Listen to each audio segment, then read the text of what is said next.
Yeah, I want to show some love, give some support to my boy Devin, founder of U-Talk Nation. Continuous success, brother. And all I got to say is, it ain't no me without you, baby. Ain't no me without you, baby. It ain't no me without you, baby. Yeah, you talk, it's the people show.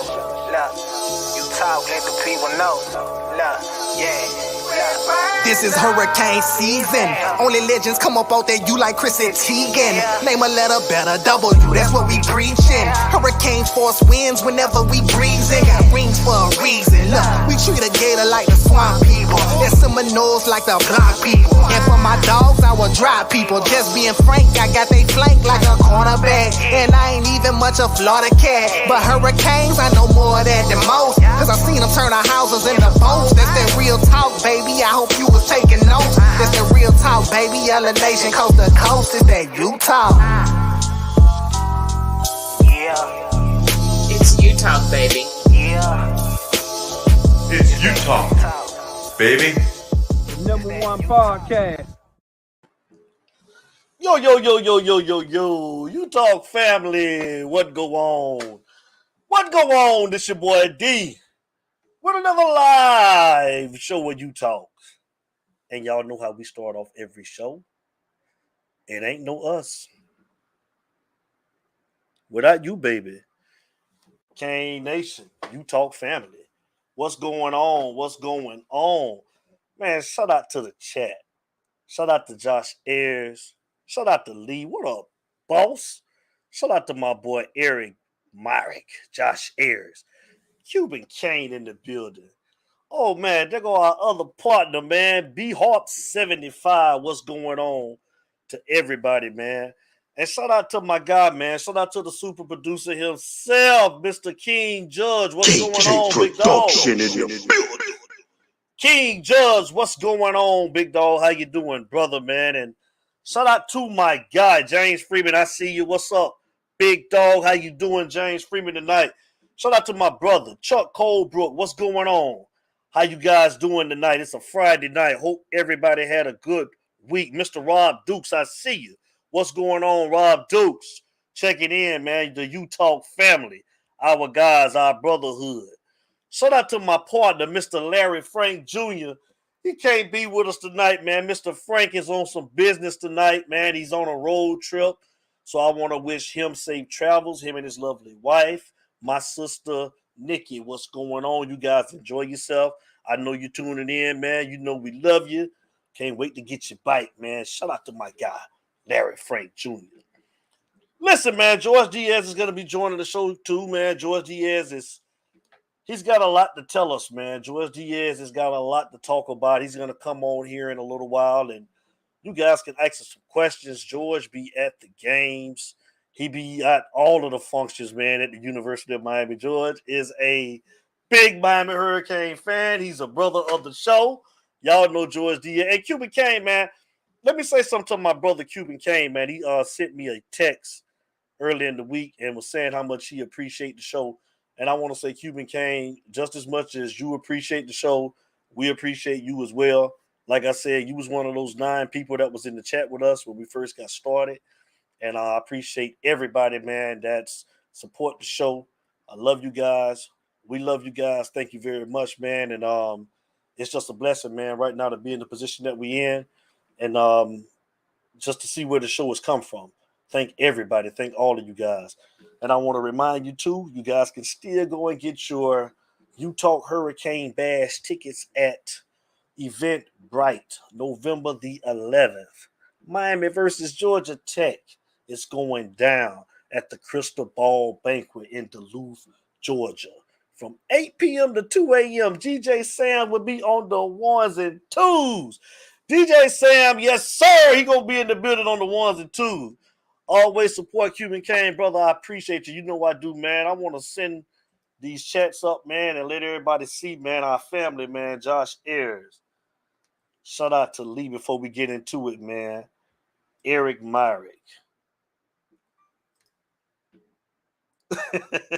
Hey, Josh Ayers. Hey, you know, everybody was talking about that, man. And shout out to the guys, All Black Men Need Therapy. We had a great show on Monday night, and we're going to actually do that show again. There were a lot of people that loved the show. There were a lot of people that wanted to chime in and wanted us to do that show again. So we're going to have those guys back on. Shout out to Bell. Shout out to Prentice. And shout out to Chief, man, over there at All Black Men Need Therapy. I mean, we had a wonderful show. The rewatch has already got over 6,000 views. So I want to say thank you guys, man. I love you boys, man. Thank you guys so much for giving us the opportunity, man. You guys came on the show and you did your thing. That was a good show. Thank you very much. So let's get into it tonight. Okay, here we go. Spring game tomorrow at DRV PNK Stadium in Fort Lauderdale, Florida at noon. It will be shown on the ACC network. What's up, Mitchell L? What's going on, man? How you doing, brother? Dallas, Texas is in the house, man. Mitchell L, what it do, big dog? I want to know. We're going to talk about it tonight. I'm going to open up the lines early, too. I'm going to open up the lines early and let you guys tell me. Because I got some questions tonight. I got 3 questions. I want to know, who are you most interested in seeing in this game tomorrow? I want to know, what position will you be watching?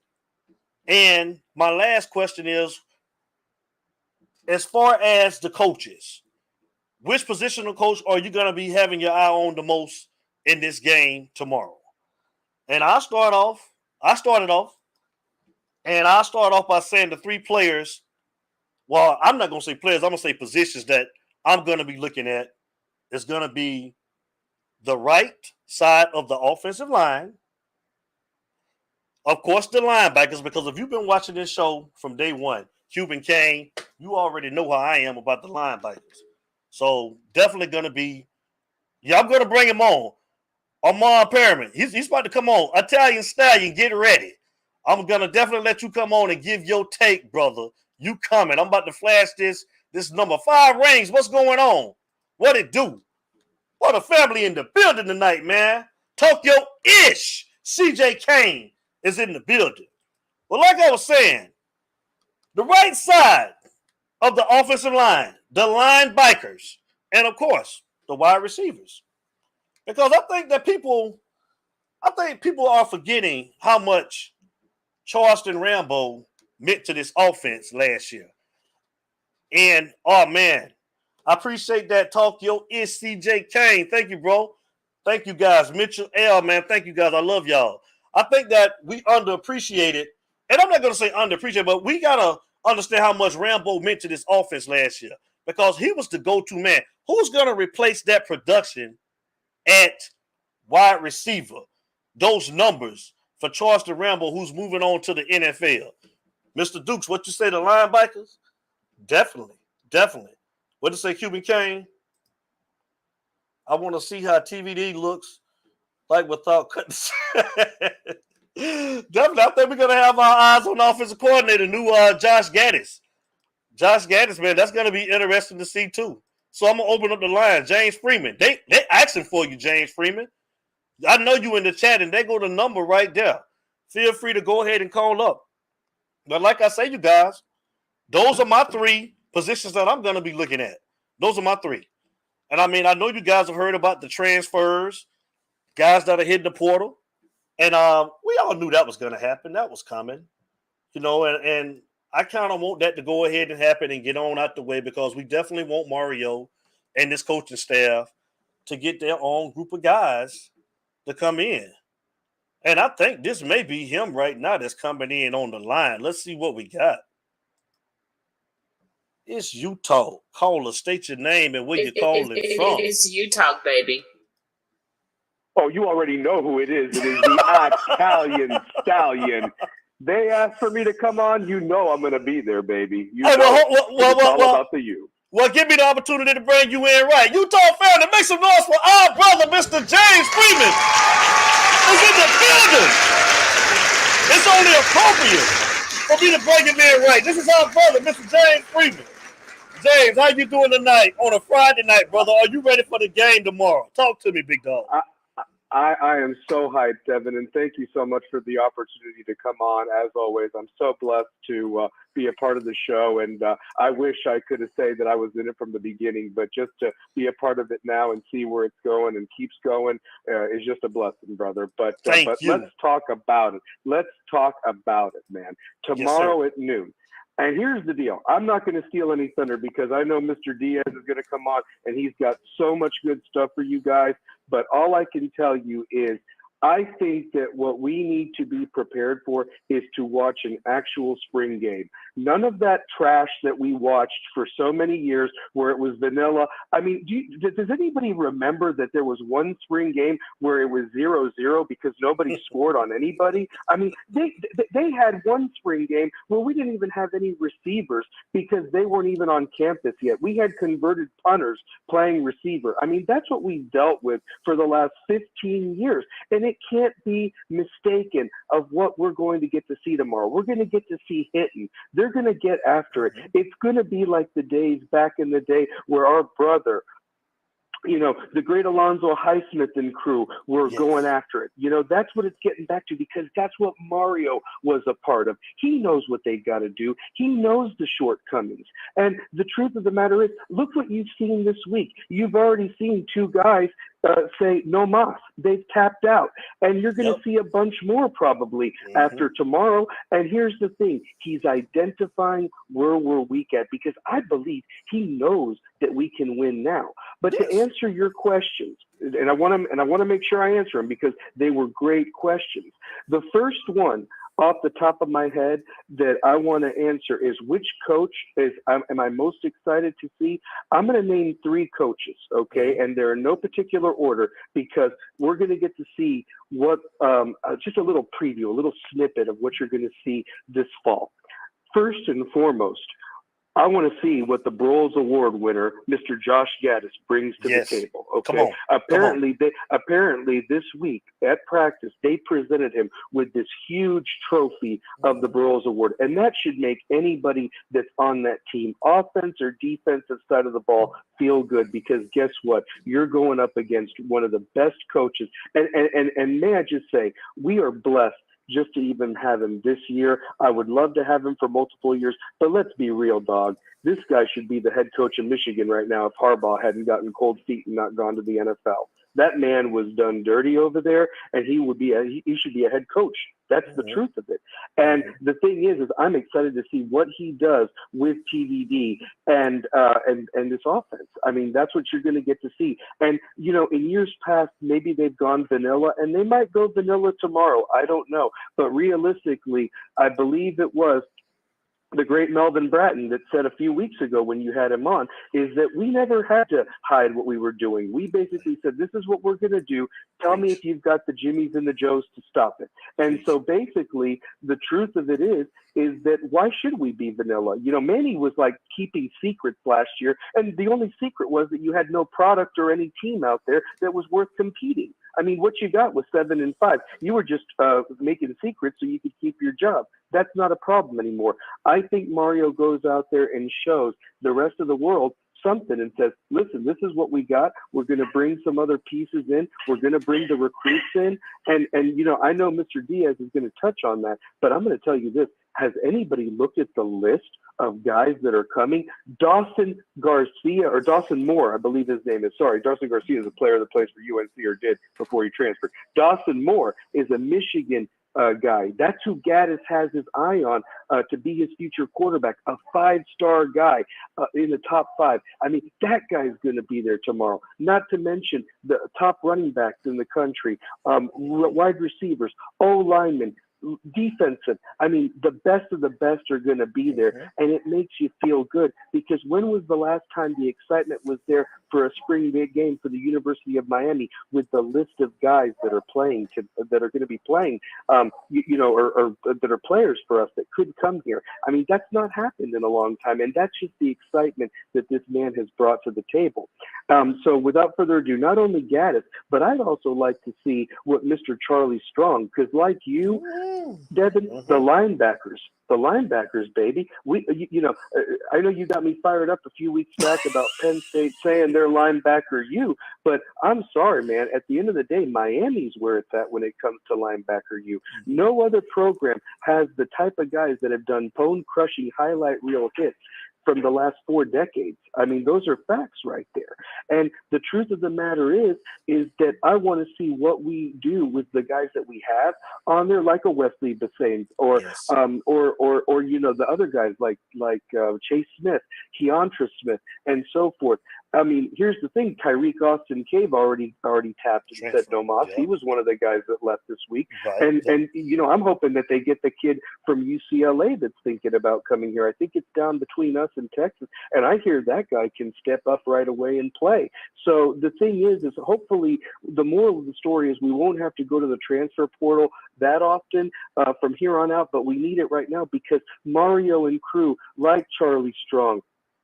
They understand what's lacking, and so that's really important that basically we identify where we need to get better. And because I've always said this staff is going to be a staff that brings it. They're going to recruit the players, they're going to develop the players, and they're going to make sure that they're prepared. And that's something that we have not had, especially at the position of linebacker. And that was Manny's position. I mean, that's deplorable. That's despicable, and especially when you have the history and talent and the type of linebackers that this proud football program has had over the years, it's absolutely disgusting that it got to this point. But I'm looking forward to seeing who steps up tomorrow. And if nobody does step up tomorrow, Mario's going to show them the door. It's not personal. This is business. This is a business.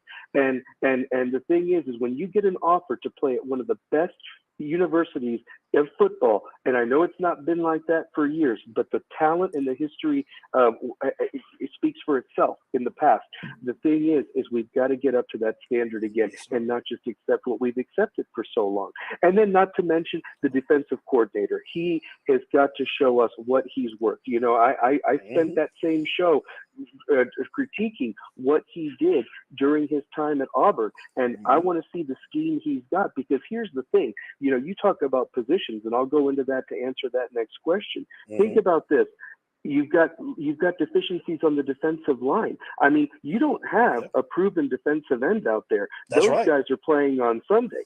So, and here's the thing: your best defensive end last year was a converted 6 years linebacker, and he only had he only had 5.5 sacks. If you think about that, the year before, Jalen was close to one of the biggest leaders of all of college football. So look at the drop off in production right there. And the thing is Jalen wasn't even a guy that came to Miami originally. He was a transfer from UCLA, and there were no guarantees he was going to play because of his injuries over there. So we got very blessed to have him. And I'm a Dolphins fan. I know not everybody is, but the thing is I'm happy to see him playing for the Dolphins and see what he does in year 2. But I'm not going to spend any more time on that. But you still have holes on the defensive front with the tackles, with the ends, and realistically, your front seven is lacking with not only the starters, but in my opinion, where you have the depth, and that's what we need to build right up there. The other position group that I'm intrigued with tomorrow is the offensive line, because I'm going to be honest with you, and I'm making a prediction right now. The 5 that they roll out tomorrow is not going to be the 5 come the first game of the year. I agree. And I'm going to tell you this, I would be shocked if maybe even 2 or 3 of them are the starters if things roll the way that I think that they will roll. I don't want to jinx it, but at the same time, Mario's going to get the best 5 out there, because look what they've got back there, Devin. And everybody can also agree with me on this, is the fact that you've got a Heisman Trophy candidate quarterback that, from what I understand, the throws he's been making these last few weeks, he's gone this year if he has another 3,000 yard season. And why wouldn't he? Why wouldn't he? But then here's the thing. There's not much of a drop-off, because I'm hearing Garcia is making some unbelievable throws, and they don't even – and from what I'm hearing, Ja'Cory Brown is a specimen that they have not had before. He throws the long ball good. He's got to work on the short game, but guess what? He can redshirt and actually do that. How many times have we had to throw somebody that wasn't ready for the big-time moment before they were ready, and it damaged their growth? growth. And that's the thing that you're going to see from the position groups from top to bottom, no matter who is coaching each of those positions. The right guys are going to play. And if they're not ready for the big time, if there's and I'm going to preface this with an asterisk, if they're not ready for the big time, and there's potential there, key word, potential, and they think they can develop them with time, they're going to take the time. They have the staff in place. I mean, this staff is 3 times larger than what it was. It's the best staff money can buy. But guess what? This is how you compete with the Georgias and the Alabamas of the world, because they have this same stuff. And and Mario knew what he needed to do to get to that level, because he was a part of that just a few years ago. And he didn't have that type of support at Oregon. Oregon on their best day could not provide it, but he knew the U could, and the U is doing that. So what I'm saying is that these guys that aren't ready for the big time, but the potential's there, they have the support staff like a Jason Taylor or someone like that. That's not even a named coach that can provide them the coaching and what it takes to get to that level if they want to make it big, either at the collegiate level or at the professional level, which not many people get that opportunity. Furthermore, the guys that aren't going to be big-time players, or there's not going to be the time, unfortunately, that's when the door is going to be shown, and we are going to bring somebody that honors that scholarship, okay? Scholarships are on a year-to-year basis. It's never guaranteed 4 or 5 years. Hell, we'd be lucky to have some of these guys for 3 years, because look at the guys at Alabama. You know, they wait their turn, but they're ready. They plug in, and they're making millions on Sundays, baby. That's what it boils down to. And as far as the last question you asked about players, I want to see the X-Man tomorrow. There's something about Xavier Restrepo. He's really stood out. I want to see him. I want to see who the receiver is that does step up for Charleston Rambo. And the sad thing is as much as I liked watching Rambo, you know, he didn't have that great of a pro day at Miami. In fact, none of those guys did. And I mean, and I don't want to, you know, nitpick, because we appreciate their contributions. But I'm going to tell you this. It might not be this next year, but, you know, 2 years from now, the pro day that's going to be held at the University of Miami is going to have not only big-time scouts, but some NFL head coaches that were in attendance. Not one NFL head coach was in attendance for that pro day at Miami, and that's all you need to know of how far we have dropped off. But Mario is going to bring us back.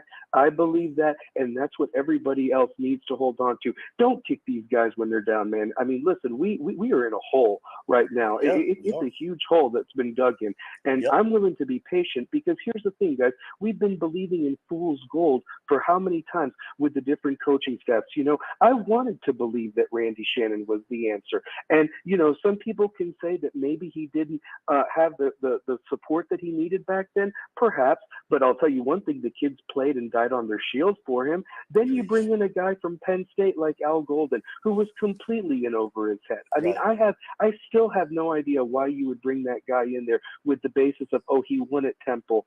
Guys, anybody with a brain can win at Temple, but we want guys that can win in the NFL or some big-time program. Come on. You know, why are we selling ourselves short? You know, then we get a Mark Richt in there that, God bless him, he was ready to be retired, and we didn't even really realize the health issues that man had. I mean, we were lucky to have a couple of nice seasons in 16 and 17, but 18 showed that we were living off of some decent recruiting gets by Al Golden, but he could never coach it on game days. So, and then we don't even need to mention how bad Diaz was these last 3 years. I mean, no athletic director with a brain would have made a decision without doing a fundamental coaching search, hiring a firm and interviewing candidates without just promoting a defensive coordinator and buying out his contract when he had never coached an actual live game where he was the head man. I mean, this is what we've had to put up with, and I want everybody to just kind of just take that PTSD out. It's a brand new ball game. And, you know, for people, and I want to bring something up too that hasn't been touched on. I think Mario got a very unfair deal with what was going on at Oregon. And I'm going to talk from the heart on this, okay? Because I've got a mother that's battling cancer right now, okay? And she's been battling it. She's doing good. But the thing is that I'm always not on my game. You know, I have her on my mind, and she's doing great. And I want to give a shout out to her. I love you, Mama. But the truth of the matter is that Mario, we don't know what was going through Mario's mind with his mother. He's flying back and forth from Oregon to Miami. That's across the country. And his mother is ill. She just passed away. May she rest in peace. But the truth of the matter is, we don't know the toll that had on that man. He's a strong guy, and he gets 4 hours sleep. But the thing is, it's his mother at the end of the day. And we all have mamas. And the thing is that, you were coming off of COVID. He had some injuries. He had some maybe players that didn't quite work out for him. He didn't have a quarterback. He had to use a transfer. It's a miracle that they almost got to the Rose Bowl again. And I'm not trying to make excuses, but I'm trying to say here is that everybody that said that maybe he's not the guy, guys, let's make that determination after he's been there for 3 to 5 years. We would be killing to be in the Rose Bowl every year, the Orange Bowl, with a chance at a New Year's Six-day berth or New Year's Six-day berth or a playoff berth, And I think that that's what we're going to get with Mario. And like I said, he has the resources now to put the staff together that he did not have at Oregon, despite Phil Knight's Nike money. Phil Knight wasn't willing to part with it that much because he didn't get him everything he needed. Miami did with Jorge Mas and this other guy, this Jose Diaz, and this NIL deals. I mean, this is going to be something that's never been seen before, and I want everybody to make sure that you really need to just make sure that you give the guy the time, because I think that people are going to be quick to point out, oh, he sucks, is this what we traded coaches for? And I've been hearing it a little bit already, and it's like, guys, stop. You wouldn't even have Trevante Citizen on this roster come June or whenever he enrolls or what have you, I mean, so the thing is this guy put together a recruiting class in a little less than a month, maybe two, and went from 70th all the way down to 15th. And look at what they've added in the transfer portal. So the moral of the story is there is nothing but positive energy and excitement to get ready for tomorrow. So what everybody needs to do is grab their popcorn, sit back, and enjoy. Because it's going to be a fun ride, and it's already been a fun ride, and it's going to start tomorrow. And I'm going to make a prediction. I think by the end of it, we're all going to be saying, is it August 30th yet? I mean, realistically, that's what I feel. So, but that's how I feel about it, honestly. So, and I agree with what Josh Ayers wrote in the chat. Oregon's quarterback was horrible, honestly, and realistically, look what he's going to have with TVD, and not to mention his offensive coordinator last year is not even in the same class as Josh Gaddis. His defensive coordinator is not even in the same class as what he has now. I mean, Charlie Strong is a former head coach, and he's our linebacker coach. I mean, everybody grasp your mind around that, honestly. Well, before I get you out of here, let me ask you one more question. So what do you want to see tomorrow? What are you looking to see out of the game tomorrow as far as how do you want to see the guys compete? I want to see discipline, effort. I think these are the biggest traits that were very lacking, that I have been probably one of the biggest critics of the program, especially last year. And I know I talked a lot of trash, but it was warranted. When you have guys getting stupid penalties and costing you when you're not good enough to get a 15-yard penalty after getting a positive gain, and it's just stalling a drive, that's unacceptable. So I want to see how drives get played out this year, especially starting tomorrow. Like, who does a stupid penalty? I also want to see people get after it. I want to see tackling that's wrapping up. I hear that the physicality so far is completely different than last year, and it showed. I mean, when you've got guys not tackling and wrapping up and hitting your own players, I mean, that just, it makes you really wonder what was going on last year. The thing that I'm encouraged by is to hear from the reports that players are actually running to the drills and and doing them correctly and doing them at full speed. When last year you had guys barely even participating in the drills or walking to the next drills.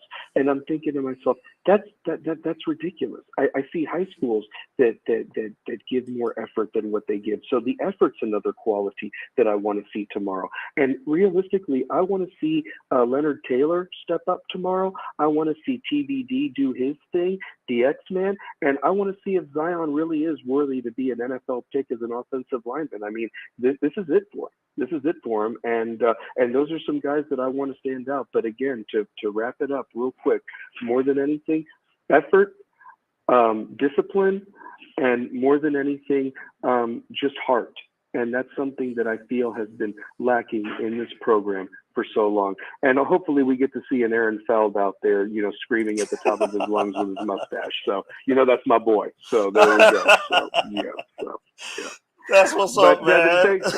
Devin, thank you so much, brother. And I miss Larry tonight. And, of course, I'll probably have a couple of questions for George when he gets on. But thanks for the time, brother, as always. Anytime. Love you, Cane Nation. And just remember, it's always and only about the U, baby. Go That's Canes. what's up, man. Have a good weekend, James Freeman. Thank you, brother. You too, brother. Love you. Love you, brother. All right.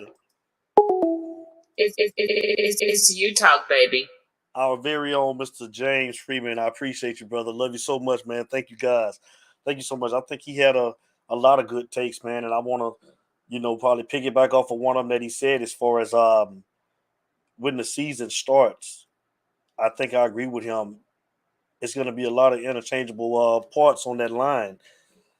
And I would say maybe the only lock that Byron, that's my boy, man. Brian McKinney's in the building. There you go. What's up, my boy? What's good with you, brother? How you doing tonight? Josh Ayers, you had a good point too, man. You had a damn good point. I'm going to put that back up. How about the defense not giving up a first down when it's 3rd and 17 or 4th and 22? Oh, my gosh. Great point. I totally agree with you 100%, brother. Definitely. But I think the only lock on that offensive line maybe, man, is Zion Nelson at left tackle. That's just me. But like I said, I was on I think I was listening to one of the Flow shows. Shout out to Miami Flow. Shout out to Coach Hayes. My guy, man. That's my brother, man. Coach Kyle Hayes. What it do? What's up, brother? Shout out to my boy Streeter Footballville and X, man. What's going on? Big dogs, big homies, what it do? But no, I think that the offensive line, I think we're gonna see it move around a lot, guys. I think like I said, Zion Nelson is probably the only lock on the O-line to me. Possibly Ja'Kai Clark. I don't know how healthy Jalen Rivers is, so we'll have to see. But he made some good points as far as the defensive line as well. I mean, think about it, like he was saying. I mean, who's going to be the guy to take the next step? Jafari Harvey, Chance Williams, the guy that's transferred from USC, Liechtenstein. Who is it going to be? Who? I mean, we got a lot of bodies. I mean, I want to see if this coaching staff can get anything out of Avery Huff. I mean, I've been waiting to see him turn the corner, being able to get on the field with just that size. And it's amazing. Like, if this coaching staff can come in here and just get these guys that we got on the team right now to take a step forward versus what we seen last year as far as the poor tackling, if they can just turn that around, I mean, it's like that's what I'm looking to see tomorrow. I just want to see a consistent football team come out on the field and don't make dumb mistakes. Don't tackle. I want to see clock management. I want to see the intensity on both sides of the ball. I just want to see a complete football team that just be consistent on both sides of the ball. That's all I want to see tomorrow. That's what I'm looking to see. Oh, Mr. Dukes, what you say?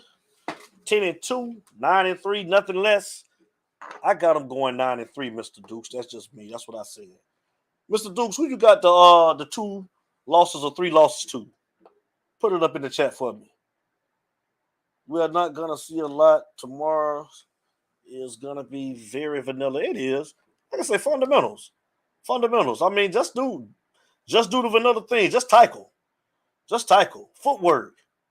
Just tackle. That's all I want to see, guys making plays. And I'm looking at we got a caller. We got another caller. Let's bring him in. It's You Talk. Call us. State your name and where you're calling from. Hey, what's up, baby? This your boy, B Mike. What's going on, man? Big Mike, what the hell it do, man? What's going on, brother? How you doing? I'm doing good, brother. I'm sorry I've been missing the show, man. Your boy been grinding, man. I've been working, man. It's been a minute, Mobile here, we had that Mardi Gras dog, so I was tied up into that Mardi Gras kind of heavy this year because this is the returning of it, since the COVID. And yes, sir.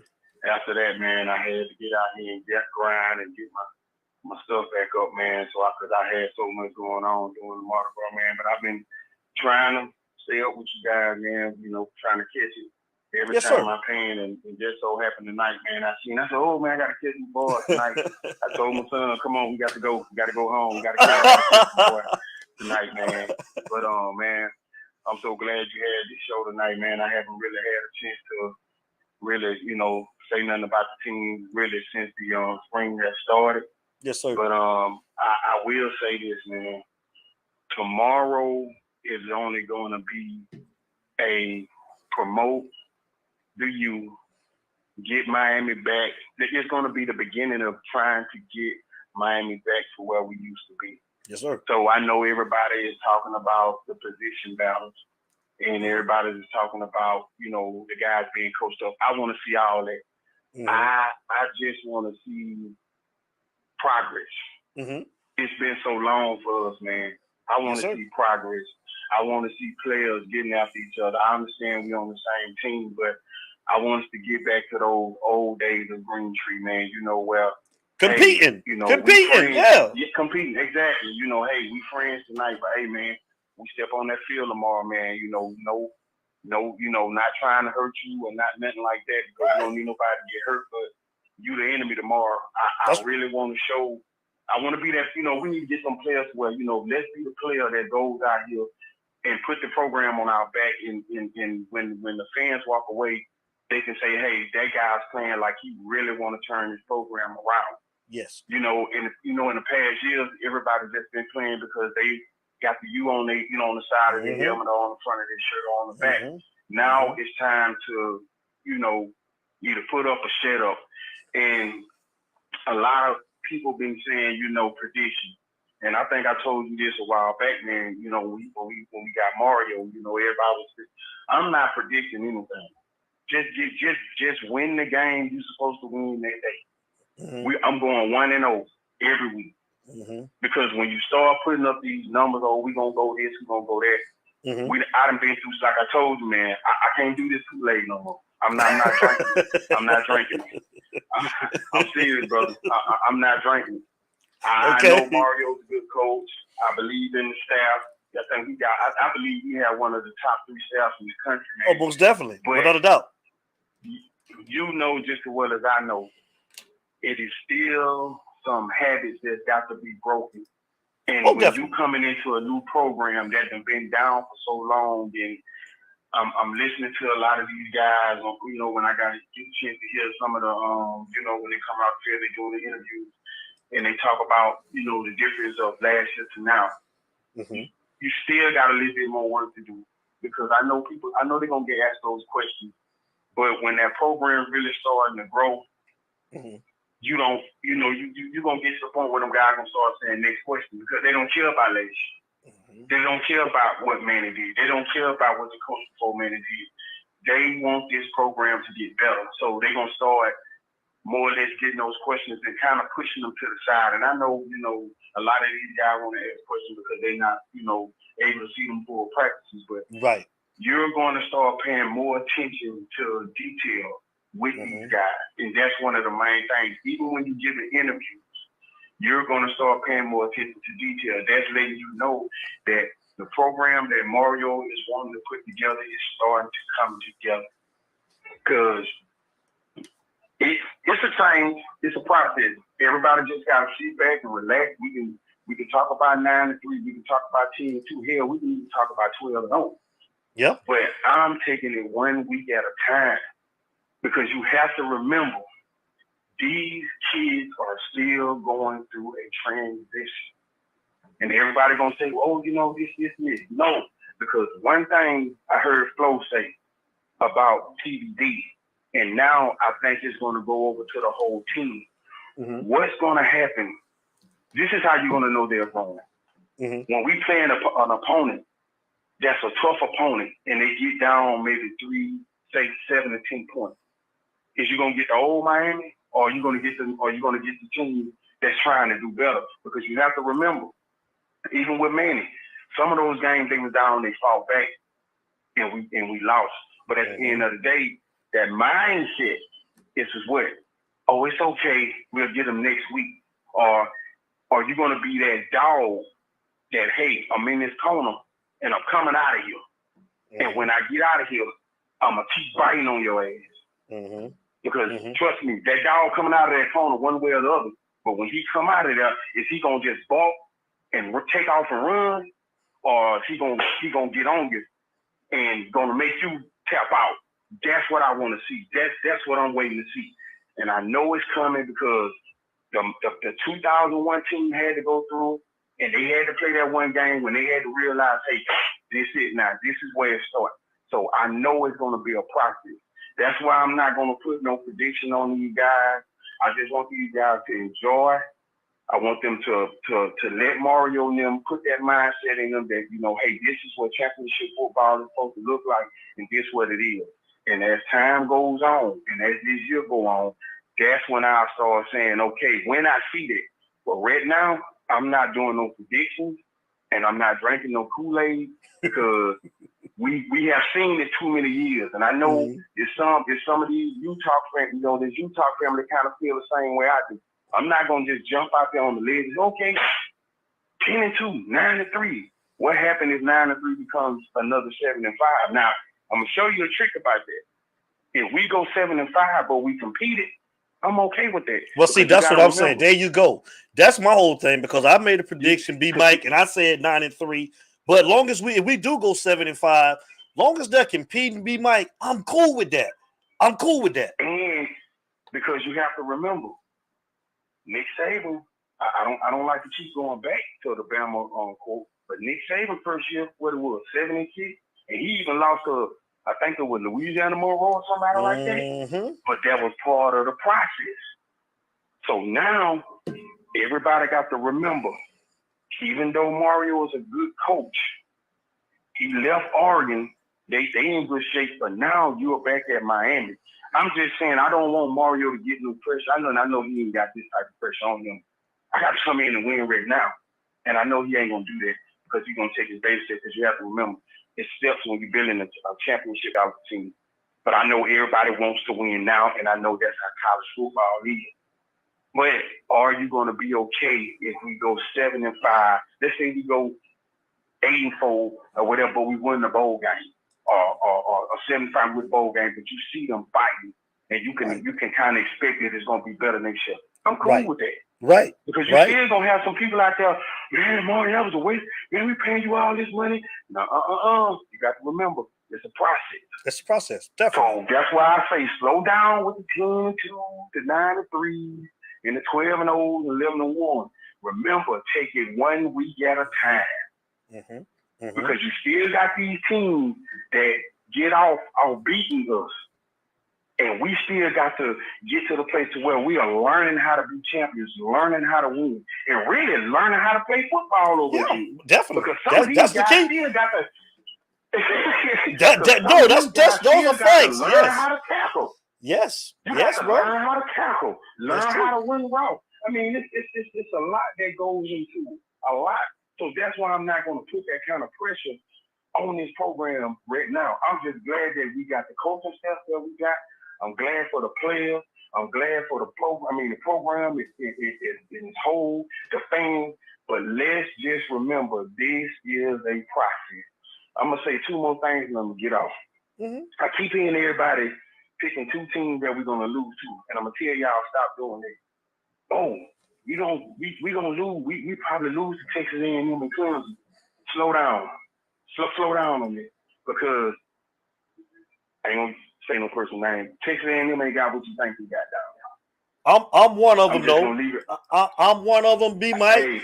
I say that, but I say that, B Mike, because we always have those two games that and I gotta see. They got to show me that they can beat Clemson. They got to show me that they can beat North Carolina. They got to show me. I'm with you on that. Like I agree with you, but see, here's what I'm saying. Mm-hmm. If we're building this program, that's why I'm not gonna make no predictions. Mm-hmm. What if they go and beat Texas A&M and Clemson, but lose to Duke or Virginia, or hell, lose again to Florida State? What everybody gonna say? Who? The hell, that's one of the things they typically do too. They'll drop to one of them teams. Yeah, but what I'm saying is, everybody is riding off the back. We riding off the back of what Clemson has did in the past, and I get that. I give them their respect. Same thing. And then Texas A&M ain't really did shit, not in my book, so I don't buy it.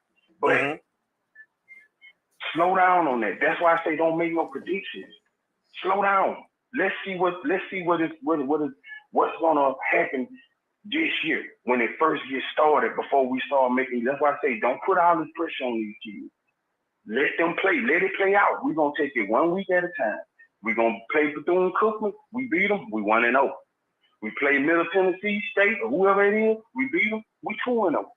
We get to Texas A&M. We play them. We beat them. We 3-0 and go and keep going. But when that loss comes that we don't supposed to have or this and that, everybody's going to break down. Or we get to this, man, we still the same Miami. That's why I'm just trying to clear my mind of all that. I'm trying to get all that out. Get all that out.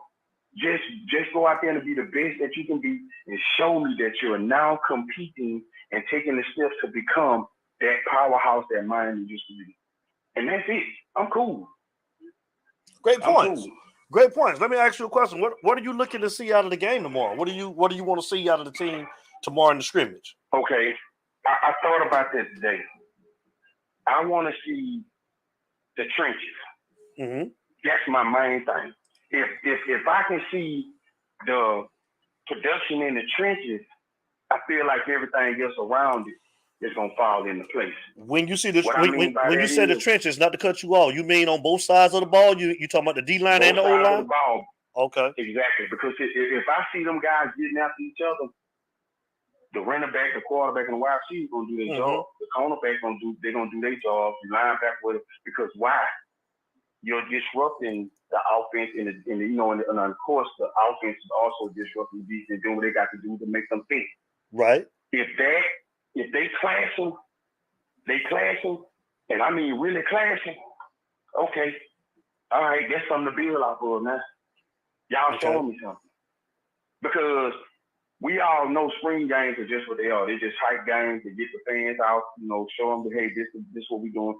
But if in that first couple of drives, if I see LT, getting on up there trying to get to the quarterback or get to the running back or the tackle thing, or doing what he got to do or whatever, I'm good. But I want to see them putting in more effort. Mm-hmm. That's from the front to the back. Yes, sir. Show me effort. As long as you show me effort and you getting after it, I don't give a damn who win that spring game. Right. Just get after it. Right. And I know they ain't gonna show. I know they're not gonna show a lot. Mm-hmm. But just show me. Just show me y'all getting after it, and I'm cool with it. Right. Because you're not gonna expect to go out there in the spring game. They throwing it all over the place. Right. If that's the case, something ain't right. And if the defense is every time on TVD say hook and they ain't hit drill, something ain't right. Right. That means you still got some problems. Right. And I know everybody keeps saying that about the linebackers, and I'm just gonna call it what it is. Yeah, we got to hit that forward and hit it hard. We do. Because if we don't, we don't get no linebackers up in here, damn right, there's gonna be some problems. Me and Mr. Dukes was talking about that earlier this week. Me and Mr. Rob Dukes, we were talking about that. B Mike, I've been streaming this for a long time, B Mike. I mean, just the talent level at that position, it got to get better. But like I say, George Diaz coming on here tonight, and he got a little something I think he's gonna be telling y'all tonight, man. So I'm waiting on him to come on, man, a little bit later. So I'm gonna say something, and I'm gonna let you go. No, you take your time, bro. Get better. No. You can move back. I got something to do with son. You said it must. I'm gonna say that. Now everybody gonna say, well, man, you just said no. Listen to what I'm saying. That position must get better. It ain't got to. It's a must. And I know that coaching staff knows that because after tomorrow, put your bells on your phone because after tomorrow also a lot of these cats gonna be transferring out. Yep. Because you're gonna have some after tomorrow that just ain't cutting it. And I'm quite sure after whenever Mario and them look at the film and they do what they gotta do, it's gonna be a lot of them guys that gonna be told, hey, look, man, you just ain't cutting it. And I mean, you don't want to sound harsh like that, but that's the whole part of the process. That's right, bro. When you're trying to build something, that's right. You got to get what you need in order to build it. So, hey, hate to tell you, but where we trying to go, you just not gonna fit. And it ain't to be ugly, but you might want to try another program for what it is that you're trying to do. But I need, I know they ain't gonna tell these kids this, but it is what it is. You need what you need. That's just the bottom line, man. That's the way it sums it up. I need what I need. That's right. And if you ain't producing, hey, we thank you. We got some chips and dip over there. We leave, whatever. So, hey, it is what it is, bro.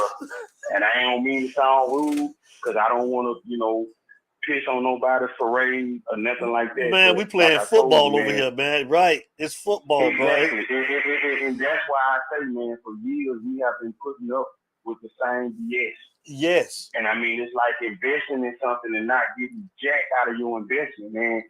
You almost, like I say, I'm kind of shaky. I want to give you this money, man, but damn, bro, you've been kind of rocky these last few years. And, right. Okay, I see you building there, but shit, give me a month. Give me a few. Let me see what you got. Let me see how this here gonna play out for a couple of weeks. That's why I ain't giving out no predictions because I got beat last year by them prediction boys, man, and I ain't doing that. Because I was one of them ones, all this, man, Bama ain't this, and we got all these seniors and all this, and we got, man, I went all the way to Atlanta, boy. Let me tell you something. I couldn't get out of that stadium fast enough to get my ass out myself. You and me both. Because, boy, look here. And it was so bad. It's you talk, baby. His son-in-law got into it with one of his cousins about how the scoring was going to go, and both on Miami fans, y'all fighting each other. So I don't want to hear nothing else about no, man, we going 12-0, we going, no. We going, I'm going to take it 1 week at a time. That's how I'm going to take it. I ain't doing no more predictions or none of that. Call it what you want it to be, but I'm taking it 1 week at a time. And then the sad thing about it, man, back in the day, when we was the king, yeah, we didn't give a damn about no predictions because we already knew what we was going to do. Hey, not to cut you off. We'll beat them. Not to cut you off, B. Mike. You heard anything on this kid Mims? Because I hadn't heard anything else about him, Mr. Dukes. I hadn't heard anything with Mims. No, I haven't heard anything on him. But I'm anybody in the chat? You a question. Go ahead. Let me ask you and everybody in the chat because I know ain't nobody thought about this. I know it. I know they haven't because I can tell the way people been going crazy over this kid. Actually, I just got one question. I don't know if he's good or not. Why is it that only 2 programs are going after him? That's all I want to know. Why is it that he's only fishing with, and he only got 2 baits? I mean, he only getting hit with 2 baits. Miami and Florida. In my eye, that's a red flag. That's just me. Now, let's think about this for a minute. You just played on a national championship team. You was in a 2 deep. And I even went back last night, and I went back and I seen on YouTube, I was watching that game against Bama. He got in the game a few times. Now, from what I did here today on the radio here locally in Mobile is that he was on the 2 deep, but the way it was looking, he was gonna be number 2 again this year. And they say that's one of the reasons that he decided to transfer. So my thing is, I'm kind of in the hold up a little bit because I'm kind of got to throw a judgment on your character. Or I also got to throw another judgment on you wanting to be being able to compete because you just played on a national championship team when you got some run last year, but all of a sudden now you transferring out because you find out you may be on the 2 deep again this upcoming year. And I'm just saying, these kids, they do what they want to do. But for somebody his side and got a lot of burn last year, even in that national championship game, don't you think he would have wanted to say, you know what? I know fall coming around. I'm going to do what the hell I got to do. And I'm going to make that first team. That's just me. And I know with the NIL and everybody want money, and I get all that. But I'm just wondering, why is it that out of all the teams in the country, there's only 2 teams that's really going up in? You got Bama, you got Texas, you got LSU, all these other teams in the SEC. And there's only 2 teams? Now, I could be wrong. If I'm wrong, I apologize. But that's kind of fishy to me. Sigmund said his mom. Sigmund said his mom supposedly don't want him to go far. Oh yeah, okay, and I get that. See, there you go. I ain't know if that's the case. I get it. Hey, but still, if she don't want you to go Florida, you still got Florida. You got South Florida. You got Miami. You got Central Florida. I'm just throwing it out. I'm just throwing it out there because I don't know about this. And like I say, with everything this program has been through in the last couple of years, man, okay. But like I say, when you come in here and we got Canes fans already sticking them on the right side of the field, I told you, slow down on that. Because hell, he liable to get out there and you find out this the reason why Kirby told his ass to kick rocks. That's just me. That's just me right now. This ain't, I ain't trying to be funny, but that's just me. Something don't sound. I understand your mama don't want you to go far, and I get that. Then this way this comes into me at. You should have stayed there at Georgia. Ain't you from Georgia? You should have stayed there. True. That's just me. You should have stayed at Georgia. You know you're gonna get burned. You know you're gonna play. But now you all of a sudden, I'm finna catch out. And don't get me wrong, I know these kids have all the right in the world to transfer. I get it. But that one now don't kind of seem right to me. I'm just saying, with all these with all these deals, NIL deals, come on, man. Because you got to remember now, I grew up in the hood. Money talk, bullshit run a marathon. Hey, you see what our Cole K just said? Me looking to get paid. Exactly. I'm just saying. Money talk, bullshit run a marathon. And then the kind of money these cats get. Yeah, man. It's a new game, man. It's a new game. It is. It's a new game, but that's why I say it's a new game. But at the end of the day, we are still trying to build champions in Coral Gables. Let the process do what it's going to do. Be very mindful of where we coming from and just believe in the process, believe in the coaching staff, and slow down on some of these predictions.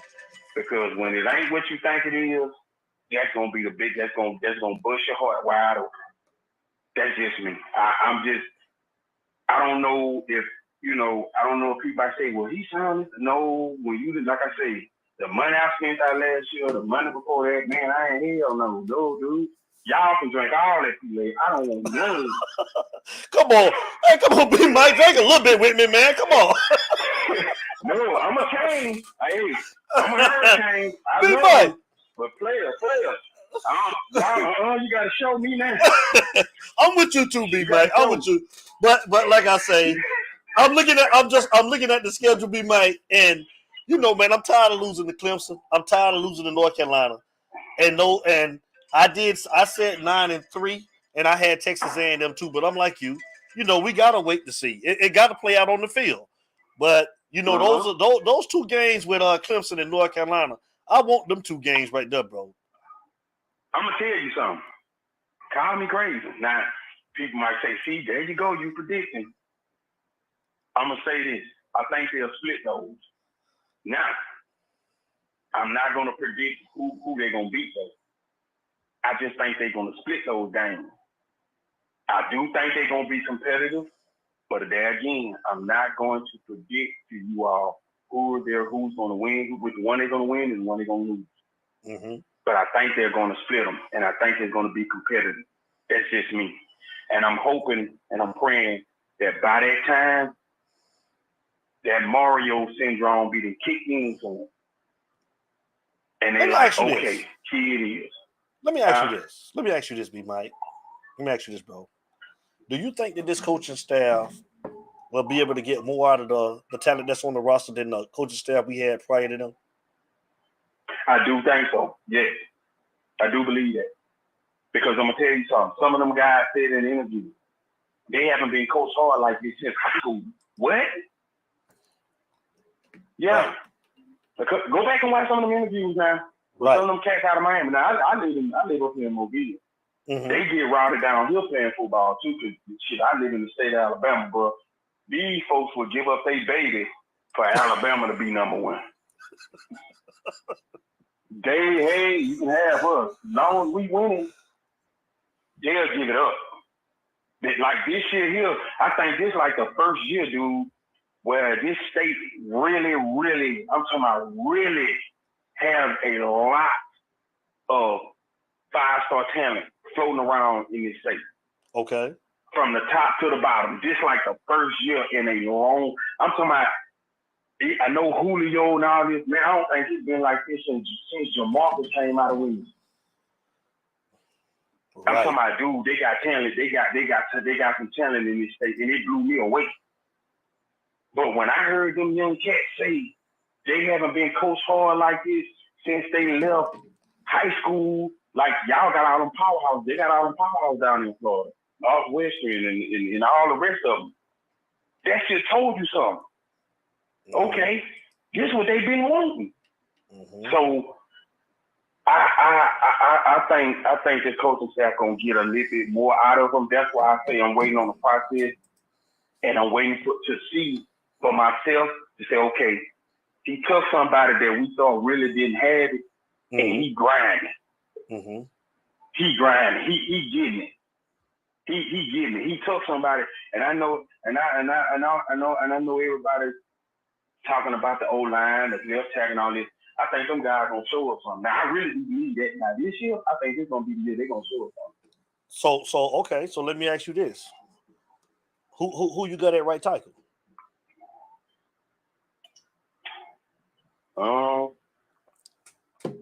You got Scaife. You got Scaife at right tackle. You got Campbell. I kind of, I'm gonna be honest with you. I know Scaife's been playing tackle, but I kind of would like to see him more like on the inside. Mm-hmm. And the reason why I'm saying that is watching him, them first steps, them quick deep ends were eating his lunch. They was eating his lunch. Mm-hmm. And I know everything is changing now. Mm-hmm. But I'm gonna throw this out here. I think when Campbell get back, I think he might make a difference. Now I ain't saying no big difference, but you gotta kind of think, man, this dude been on the injury thing for a while, and sometimes when you change some coaches and they got that drive in you, man, you really want to try to throw these new coaches that, hey, I can play. I just wasn't given an opportunity. You understand what I'm saying? Because you get players like that. sometimes they get put down, they injury bugs, they injury prone, they getting hurt and all this type of stuff. And that coaching staff has probably had him where, hey, you just did better this and this, and then they've been giving him, they've been giving him that silver spoon. But now you got them dogs in there, and they going back and they look at, hey man, use a 4-5 or whatever. We need to see that effort now. And I think a lot of times that kind of, throw that switch on.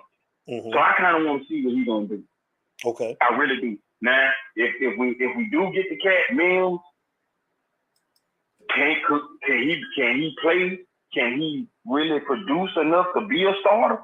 Because like I told you, you've been on that 2 deep, and you could have been a starter coming into this year if you would have put in a little bit more effort. Mm-hmm. But now. And he got the size to be a good tackle, man. I mean, he got the size. This is a big boy. Oh yeah. I mean. Oh yeah, most definitely. Hey, now I ain't taking that from him. He most definitely he NFL type. Mm-hmm. I ain't taking that from him. But like I say, if you come down here with Mario and our offensive line coach, I'm kind of want to see what he can do. Because like I say, you kind of got me on that, okay, come on in, but let's, keep your bags by the door because you might have to leave. I'm just being honest. Keep your bags by the door because you might have to get on up out of here. Because it ain't just NILs now. We playing ball down here now. We trying to get some championships. So whatever you had going on in Georgia, make sure you get it all out the system. Because I bet you it's some phone calls that been made down there to Georgia to find out what's going on. Mm-hmm. Mm-hmm. Don't let it fool you. Some phone calls have been made. Hey, Gary, what's going on? Hey, okay.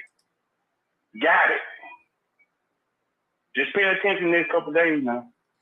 Hey, James, the Dennis kid, that's the kid that transferred from Oregon, right? The Dennis kid? Oh, yeah. I forgot about him. Yeah, I forgot about him. Actually, they got 2 transfers from Oregon? I thought they had 2 transfers from Oregon. Yeah, they got 2. They got a guard. Okay. And I forgot about they got the guard and the Dennis kid is a center, he said. Oh, okay. James got this. What James got? B Mike at the offensive line. He got Dennis at center. He got Zion at left tackle, Rivers at left guard, Scaife at right guard, Campbell at right tackle. Unless others transfer in. So you ain't even got Jakai Clark on the line, James Freeman. So Jakai, you don't think Jakai gonna be able to crack the starting lineup? Hey, let me say this. Uh-huh. I will say this though. Your best lineman right now on that line is Rivers. That's the best one. Jalen Rivers? That's the best one to me. I agree with you. Remember that cat was a freshman now. I agree that cat was a freshman last year. And before he got work, he was moving some trucks. He was moving them. I agree with what Flo was on Flo's show one night, and Flo said that he don't think that the right tackle is on the team yet, and I don't neither, to be honest with you. I haven't seen enough to say. But let me ask you this. Okay, start right now. Let me ask you this question. Mm-hmm. He said he's not on the team. Let me ask you this. Mm-hmm. Is the right tackle Mills? It can be. Okay, hold up. Are you sure?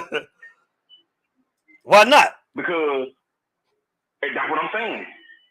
I'm just saying we praise it.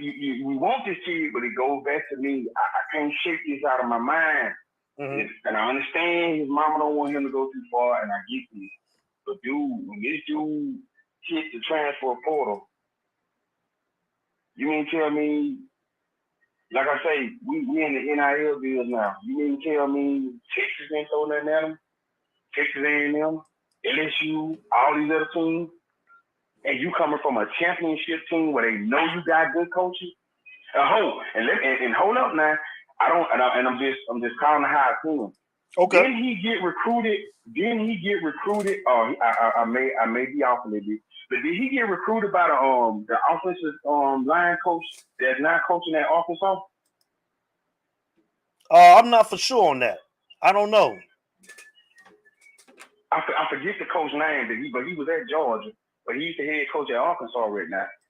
And he does. This guy has done a phenomenal job at Arkansas getting that team where they need to be. I mean, hats off to him.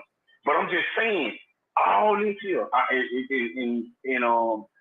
I say, I don't know, but no, he didn't, because I think someone said his coach. Now that I remember today, I listened to radio. His coach was the one that's at Florida State now, so that's probably why he going for it. I mean, I could be wrong, could be right. I'm just wondering. Because hey, DD, hold on, B, Mike. DD, hey, Mr. Drakeford, who you think would be the right tackle? Mr. Drakeford, talk to me. I'm just saying, like, they could be on the roster. They could be on the roster. I'm just saying, like, from what I've seen on what we have, I haven't seen anybody to impress me, B, Mike, to say, you know, unless it's going to be one of these guys that just transferred that came over. And I haven't seen these guys yet, but I mean, from what I hear, the Dennis kid and the other kid, man, from what George Diaz was telling me, are pretty damn good. So we may have a right tackle as far as with the guys that just transferred in. But from what we've had on the team, I haven't seen the right tackle yet. That's just me. Well, I'm gonna say this. Yeah, I don't know. If he ain't on the team, go get his ass. How about that? If he ain't on the team, go get his ass. And if he is on the team, tell him he needs to get it together. Let's say RC Cole. That's it. They're not playing, so he's not going. So did he say? Mr. Drakeford say if Campbell is healthy, it will probably be him. Yeah, because like I say, I think that kid kind of got something he want to prove to himself. Because the whole time he been at Miami, he been kind of hurt. Yeah. He ain't really. Then come on now, the kid ain't really been getting no good coaching. I mean, he was one of the top tackles coming out when he was being recruited. He was one of the top tackles. Mm-hmm. So I say give him a chance. You know, come on. If you wanna prove yourself, get yourself together. We'll see you in fall. Now I'm gonna say this, and I'm gonna get off the phone because my son looking at me crazy. We got a lot of players that are not going to participate in this spring. Okay. Mm-hmm. Now, my Utah family, go down that list and look at all them players that are not participating, and tell me, going into the fall, who is going to take whose position? Because you got to think now, it's a lot of players in play. And the ones that's doing the spring and everything that's missed, either they gonna stay here, they gonna transfer, or they may fall to that 2D, or they may even fall 3. But look at that list of the players that are hurt versus the ones that we have now. There's some talented players that didn't even participate this year in spring. So when that fall rolls around, and for the ones that ain't really had a chance to really show what they got, they gonna go out there and they gonna be hungry. All I'm saying is that's a part of the process, because you gotta understand that when this game over with tomorrow, how many gonna relax or how many gonna put in that work? Because you gotta think the ones that didn't get a chance to participate, they already gotta come out here and prove themselves. Preach. You see what I'm saying? Preach. So that's why I ain't really caring about that spring game tomorrow. I just want to see effort, and I want to see what those trenches gonna look like, because I can guarantee you, what you see tomorrow, you won't see in fall. I hear everybody. Guys that you see. I see everybody talking about Rooster and Chaney and Franklin, but don't forget about Parrish, man, because I've been hearing some good things about Parrish, dog. The transfer from Ole Miss, Henry Parrish. I've been hearing some good things, y'all. Yeah. Oh yeah. But all I'm saying is, look at that list and say, okay, come fall, is this person gonna be the same person that participated in spring? Is he gonna be on the start? And he gonna be on the start, and he gonna be a starter? Or he gonna fall number 2 or number 3?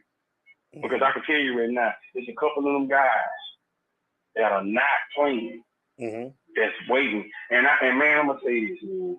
I really do hope Brooks can come back, man. I hope he can just get over that injury. You talking about Sam Brooks? Brooks. Yes. I heard he was transferred. I thought he entered the portal. Oh, he did? I mean, I thought I heard that. Is Sam Brooks, anybody in the chat? Have y'all heard the same thing, that he's transferring Sam Brooks to linebacker for us? I thought he was entering the portal. That's what I heard.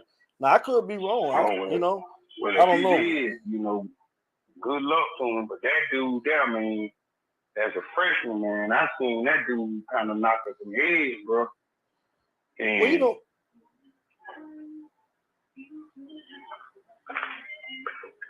but here's my thing. Here's my thing too as well. Let's talk about who's the other guy, man? B Mike, Avery Huff. What's going on with Avery, man? I'm gonna tell you something about Avery. King Cow. I think Avery Huff, this is just my opinion. I don't think that young man matured. I don't think that maturity level really hit him when it comes to playing football. I think he was one of them players in high school that was kind of like letting his athleticism kind of get him to where he was. And once he got to college, I think he kind of fell off a little bit because he realized, hey, you really got to put in work and you really got to do this, and it ain't just this, and then you got to learn all these plays. Because I'm kind of still seeing a little bit of a little high schooliness up in him, and I don't think he clicked with him. That's just my opinion from what I can see. I don't think that light ever came on. Once he got out of high school, he probably, hey, I'm going to Miami. But when he got up there, he realized, oh man, you got to put in work down here. And that happens with that happened with a lot of kids that come out of high school that go into college, man. It's an adjustment, man. Guess what? You realize, man, that you up here, but that cat that you thought that really wasn't about that, he about that. You up here now. And a lot of players are just what I call hang-ons. You just at the University of Miami. I'm going to just do enough just to get by. Because, hell, look at who your coach was. Oh, Augusta Kane. Well, Augusta Kane just said something, B. Mike. He said that I'm going to bring it up. Sigmund, I think he's a linebacker, but Augusta Kane just, I guess, answered my question. Huff doesn't know the playbook. Oh, okay. That's what Augusta Kane just said. Okay, but if you don't know that playbook, Augusta Kane, who fault that is? Because you got to understand something. The coach is only going to be with you for so many hours throughout that week. You have your chance to get into that playbook. So if that player was not getting into that playbook, that's kind of like his fault. And you in college and you playing college football, but you're not putting in the work because you got to understand something. I got recruited to Miami. I'm getting it, but I'm going to be okay. No. You in college now. You got to work at your craft. You got to work at your craft. If you're a linebacker, be a linebacker. You can't just come in here, okay, I don't know how to play, but I just be on special teams. Hell no, dude.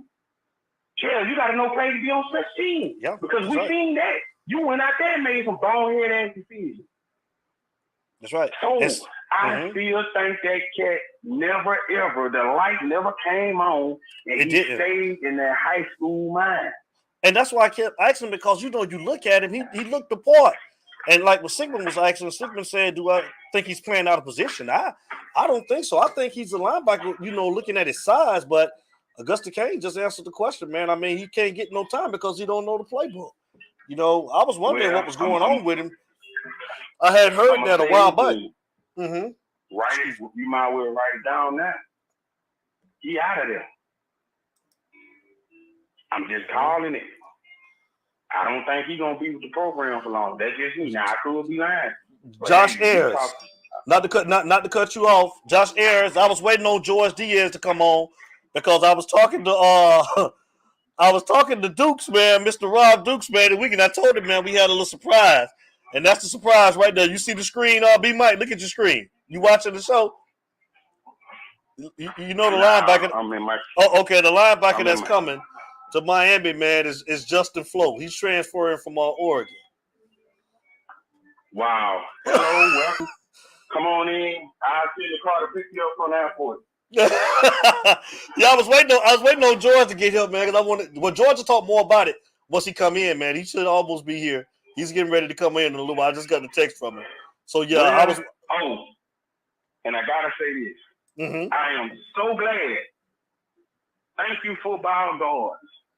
I am so glad that we do not have no damn booty shaking, drug talking, how many pounds, who you can shot music on the practice field no more. I'm so glad that it's gone. I got so tired of seeing these little warm-ups where y'all got this rap music playing. I want my guys to focus on the task at hand. Get that bullshit off the field. I'm so glad of it. Mm-hmm. I am so glad Mario ain't got none of that going. I'm so glad that when I hear it now, I'm hearing coaches coaching and getting on these guys' ass, making them go back and do it over again. That's what I like to hear. Not no rap music. And you looking on the field and the players dancing and the coaches hyping. No, this is Miami. We don't do that. I'm so glad of it, man. I've been waiting to say that on your show for I don't know how long. Thank God that crap is gone. Say it. Thank you. Now they can focus. Now you can. You ain't do the right. Go back. Now you can build that consistency. I'm so glad. Arco Kane. He'll be in here in a little while. He's coming in a little while. I was gonna wait and let him tell y'all, man, but that was one of the things. So he'll be in here in a little while. I'm gonna say this. My Canes Utah family, the whole Canes Nation, for anybody that's going through that game tomorrow, can you be safe? Please be safe. Have a good time. Enjoy the facility. And go Canes, man. I'll see y'all on the next one. Man, I'm trying to get to Atlanta, my brother. My brother lives in Atlanta. But I got told, like I say, man, you know, with that COVID, it kind of pushed all the stuff that I do with Mardi Gras. It pushed it back. So we kind of started everything back over in July, you know, getting everything together. So I'm actually trying to be there because I think your event is on a Friday. But I think I got something going on down here that Saturday. I got to check and see if they're going to still do it because they got Jackson State and Alabama A&M coming down here. You know, Deion coming to Mobile. And they ready for this. They got so much going on. And I don't know if we're going to be in the Mardi Gras for that. I don't know. But if not, brother, I will be in Georgia. I'm actually trying to see if I can push this off on the president. Just like, hey, bro, you take this. I'm going out of town. So I'm hoping to be there with you guys. Hope to get to meet you guys, have a few drinks. Likewise. You know, I'm going to have my brother with me. So, like I said, Canes family, for all the fans going out tomorrow, please be careful. Enjoy the facility, but be careful. We don't need nobody getting hurt. No, got too much weird going on in this world right now. But be careful. Enjoy. I love y'all. And until we meet again, it ain't no me, but out there you, baby. That's my guy. Love you. Hey, my homeboy. Oh, man. He ain't on the show tonight. Larry Frank Dog, man. He traveling out of town, man. Yeah, shout him out. He listening to the show. I know he in there. Hey, L. Frank, man. Be safe on that road, brother. I miss you. I love you. Until I talk to you boys again, man, y'all boys be easy, man. Keep doing what you're doing with this show, brother. Hey, man, I appreciate you, brother, man. Thank you for your support, man. I love you, brother. Thank you very much. Okay, man. Take it easy. All right. Have a good weekend, man. Be Mike later. All right. All righty. It's you talk, baby. It's you talk's very own Mr. Byron McKenzie was on the show, man. That's our guy, man. Shout out to James Freeman. Shout out to everybody in the chat. Yeah, you guys, listen. Josh Aaron said it like he already knew. So I was waiting on my guy to come on, man, and let it fly, man. Because like I say, He'll be in here. He just texted me. He's finna come on. I'm gonna sit back. I'm gonna give it to him. So that's what it's supposed to be. So when he come in, you guys, man, let him have it. He told me he's finna sign on. He about to come in, but Josh Air was talking like he already knew. So Josh Air, do that. Act surprised when he come in here. Act surprised. But that's what the word is, man. That's what the word on the street is now. I'm telling you, that's what I heard. So when he come in here, you can ask the man himself. The man himself will be in the building here. He's about to log on, man. So I didn't want to say that. Like I say, me and Rob Dukes was talking about it early. And Josh, it's all good. It's all good, Josh. I was looking like, okay, damn, Josh already know. And I didn't say nothing, man. I ain't got to do, man, for like a week now, man. But he'll be in here, man. He's coming in. He's finna log on. So you guys, man, y'all can ask him all the questions, man. Josh, you wild, but yes, that's what we talking about. That guy right there. That guy. Yes. Justin Flo, linebacker, Oregon. He about to sign on, man. Great call, man. Great call, man. Always, man. Always, man. Coming from Byron McKenzie, man. We got a caller. You talk family. We got a caller. It's you talk. Caller, state your name and where you calling from. Straight out Fort Lickadale, man. You know the deal. Oh, man, that's my guy, Mr. Carl Stolen in the building, man. Let's welcome him to the show, man. It's been a whole long time since we got from our boy, man. Carl Stolen, what's up, man? Look at that. Florida in the building. Look at that. What's up, Carl? Man, I'm doing all right, man. Hey, I always have problems logging on to your YouTube now, so I be checking you guys out on my TV, and my phone be acting up, man. I got to upgrade to iPhone 15 or something, man. I'll be having some issues down here. How you doing tonight, man? Man, I'm just kicked back, looking at.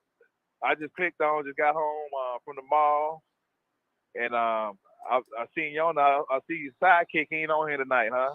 Yeah, man, Larry Frank traveling, man. He traveling, man. He told me to tell everybody, man, what's up, man. And we're gonna be, man, Tuesday night. We're gonna be on the Cafe Cito, and inside with John on Tuesday night at 9 o'clock, 8 o'clock. So you guys, if you want to come over to John's station, we're gonna be over there with him on Tuesday night at 8. But he told me to tell everybody, man. Larry Frank told me to tell everybody, man, what's up, man. So he's traveling, man. He got an event tonight, him and his lovely wife. He told me to tell everybody what's up, man. So y'all shout Larry Frank out. He watching the show. He in the chat. He just laid back. Okay. Tell him they. I can't wait till his homeboy out of Lake Charles get on the ground to come to the fall. That running back Citizen. I'm looking forward to seeing Citizen hit the ground running. Oh, you looking for Citizen? You like Citizen? That's your guy? Oh yeah, man. Citizen a real deal. Citizen. If he learn that playbook, he gonna be starting before the season out. What you think about Parrish, the transfer from Ole Miss? What's your thoughts on him? Yeah, he's a pretty good. To me, I thought he was the best back in my South Florida anyway. Mm-hmm. Coming out of high school, we had that other coaching staff that didn't know how to recruit Florida players. So I don't know what Penn State part thought they hit a gold mine getting Manny Diaz up there. He gonna tap into the South Florida talent, but he couldn't even recruit the South Florida talent when he coached for the home team. Right. But, you going to the game tomorrow? No, I ain't gonna get a chance to make it, man. I got some guys coming to my house. I'm thinking about getting the pool in the backyard. So all this is already scheduled already. Oh, I heard that. There you go, boy. Well, you doing right, boy. You're doing it the right way for the summer, okay? But I'm pretty sure somebody gonna screen it on YouTube somewhere. On the Hurricane sports page on Facebook. Somebody probably gonna have it live. Yeah, I know it's on the ACC network. The one supposed to be televised on that as well, man. So let me ask you a question, man. Like we've been asking everybody, man. What do you want to see from the game? Well, if you watch the game, you go back and do the playback, man. What you looking to see out of the spring game? What you want to see? I just want to see execution, man. Execution. See if these guys, picking up the little bit of plays they do run. I want to see how they execute it. Okay. And hopefully these guys are not, especially if they not thudding, if they actually tackling. I want to see how these guys tackle. I want to see if these guys can tackle now. I'm not even really putting too much emphasis on the offense, because the offense they're still gonna work around Tyler Van Dyke. So hopefully they don't change that playbook up too much from his strengths. Right. And the defense, I want to see how that O line and D line get at each other. That's my main thing, the O line and D line. I mean, we got the coaching staff, but hey, the coaches they can't play. Right. And just like I heard you talking about 5 minutes ago, we were talking to one of the other gentlemen talking about the how the roster is. Guys who need to hit the transfer portal. Some guys that we got a lot of guys. Half of the guys on this team shouldn't even be on there. So I think we really I think we should be able to like you and Larry Frank were talking last week. Not the Monday when y'all were talking, but might have been a couple weeks ago when y'all talking about the expectations of the team. I think that's when you and Coach Hayes was on your thing last week. Right. I think we actually a year away from the ACC championship team. I don't think we'll win ACC this year. You don't think we'll win it this year? I don't think we'll win this year. Well, I mean, we should put on a better showing every week, because we have coaches that can prepare the players. But the thing is, you can prepare the players, but it's like saying, I'm an example. You send your kid to football camp every year. He learned all the tricks of the trade. But if he ain't got it, he ain't got it. Okay. So Charlie Strong and Steele, they can teach all these guys the tricks of the trade of the defense, but if they don't have it, they don't have it. Right. And I think there's a lot of players there's a lot of guys on the defense who really don't have it. Oh, I agree. Even some of these, even though we talk about the 4 stars and 5 stars, I don't think those guys are as good as they build up to be. They just look good on University of Miami because of the mediocre talent we got on the team.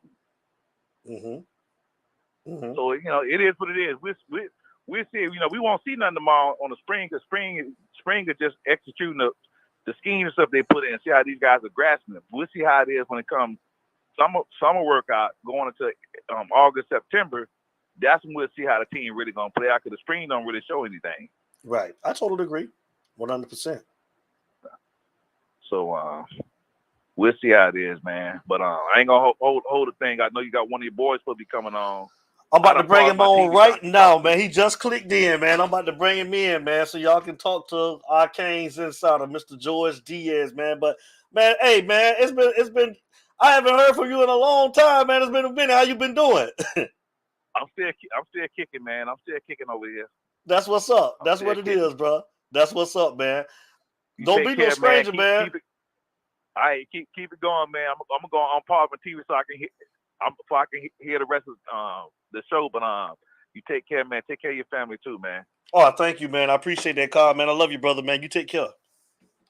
I love you too. Canes all the way. Man, Canes all the way, man. Throw it up, brother. Good weekend. It's you talk, baby. Another day one, Mr. Kyle Stalling, man. Appreciate you, brother. Love you so much, man, for the support, man. Thank all of you guys, all of y'all that's in the chat, everybody that support the movement, the show. Thank all of you guys, man. So without any further ado, I'm about to bring him in, man. Y'all know who he is, man. He another man, day one, man. My brother.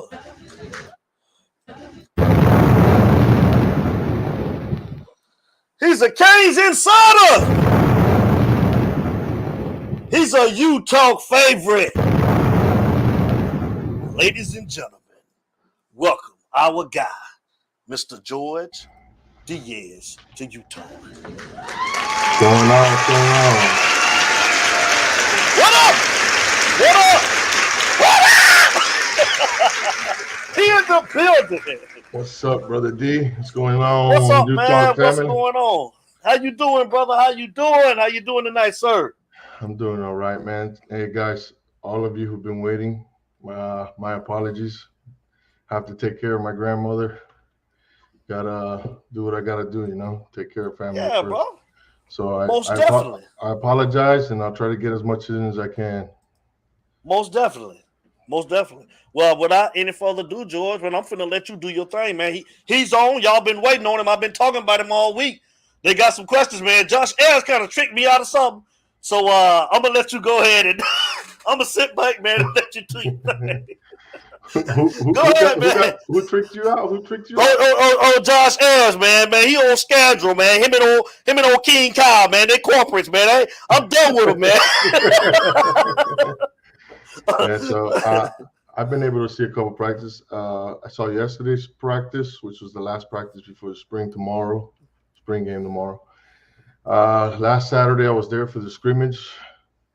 We looked good. I mean, offense killed the defense last Saturday, but yesterday's in practice yesterday, the defense didn't let the offense score too much, so it was flipped. The one person I'm sure everybody's gonna ask who's the one guy who's blown up in spring practices and all through spring is the guy I got to give the most credit to is wide receiver Jacoby George. Absolutely killing spring. What's going on, James? To me, he's probably going to be the second wide receiver, our outside wide receivers. For now, it's going to be, looks like it's going to be Keyshawn Smith, Jacoby George on the outside with Xavier in the slot. Running backs, our running back rooms are loaded, but right now, Knighton is on the practice field, but he's wearing the red shirt where you can't touch him or anything, so he's not really, no contact for him. Same for Don Chaney. So right now, taking all the first team reps is Thad Franklin, who kid's a bowling ball, man. It's hard to tackle him, really hard to tackle him. And something I love with these coaching staff is we're actually tackling in practice, guys. We're not playing two-hand touch. We're finally tackling. So I think our defense is going to improve on that side of the ball. I mean, at least I don't expect us to miss a lot of tackles this year because they are practicing tackling in practice. Shocked to say, but it's football. Who else is saying what's up over here? What's going on, Daryl? What's going on, Harp? Let's get them in. Let's get the questions going. I want to see what the fans want to hear. Y'all go ahead and ask him, man, because I kind of let the little cat out the bag. Like I said, they trying to trick me into stuff. So he on here. Go ahead and ask him. Call in the show. He on here. I'm not saying nothing. Go ahead and ask him. He on here. Hold on. Let me see who's going to ask first. I'll be in the spring game tomorrow. So hey, they go hard. Oh, here we go. They go hard. Flow.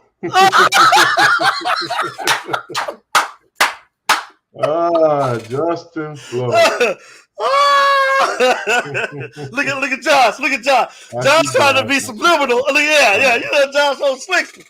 Hit me hard. Jeffrey O'Neal, what up? See any runs out of the I formation? A couple out of the I formation. A lot of it was still in shotgun.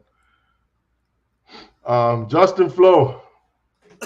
I know you guys seen the hat, and he is in the transfer portal. He was supposed to be here last Saturday, but I don't know if it was a family thing or what, but he wasn't here. And I haven't heard any news all week. I know he is supposed to visit. It might just now happen after the spring game. The big news right now is Mims, the offensive tackle from Georgia. He is in school, or probably not right now, but he was on campus today, and he's supposed to be here through Sunday. So I think that gives him enough time to see what the U's about, and way more time for Maury to close the door on him. I got mixed feelings about him. I think he's taking this visits because he wasn't able to do it during COVID and all that. So I think he ends up back in Georgia, to be honest with you, unless Manning can make a big impression. I don't see him going to Florida State. So, I mean, it comes down to either us or going back to Georgia. Okay. What are you hearing about what you hearing about Frank Latson, bro? The transfer from Clemson. Nothing. How does he look? In the beginning of the spring practices, we had this conversation. I know you were kind of sad about it when I told you he looked like crap. But this week he had a hell of a practice week. It looks like he's getting accommodated to the offense, and I guess he looked different. When we first talked on the phone, I was telling you I don't even know why that guy's here. It was bad. He's dropping balls, running wrong routes and stuff like that. But this week he had one hell of a week of practice. He was a lot of one-on-ones. He was bringing in the ball. He gets up there for it. So, like I said, for now, I think as of right now, it is spring. It's still early, guys. When summer kicks in, I think it's going to be different. But as of right now, I see Keyshawn Smith, Jacoby George, and Xavier in the slot. King Cal, I got one for you. Who's transferring out? Name-wise, I can't tell you because I'm not 100% sure. But expect next week you'll see a couple guys hit the portal. I'm honestly going to tell you, man, I really believe 10 plus guys can hit this portal. A lot of guys stuck around for spring just to get their work in and stuff like that. But come Monday, I think you're going to see quite a few guys hit that portal.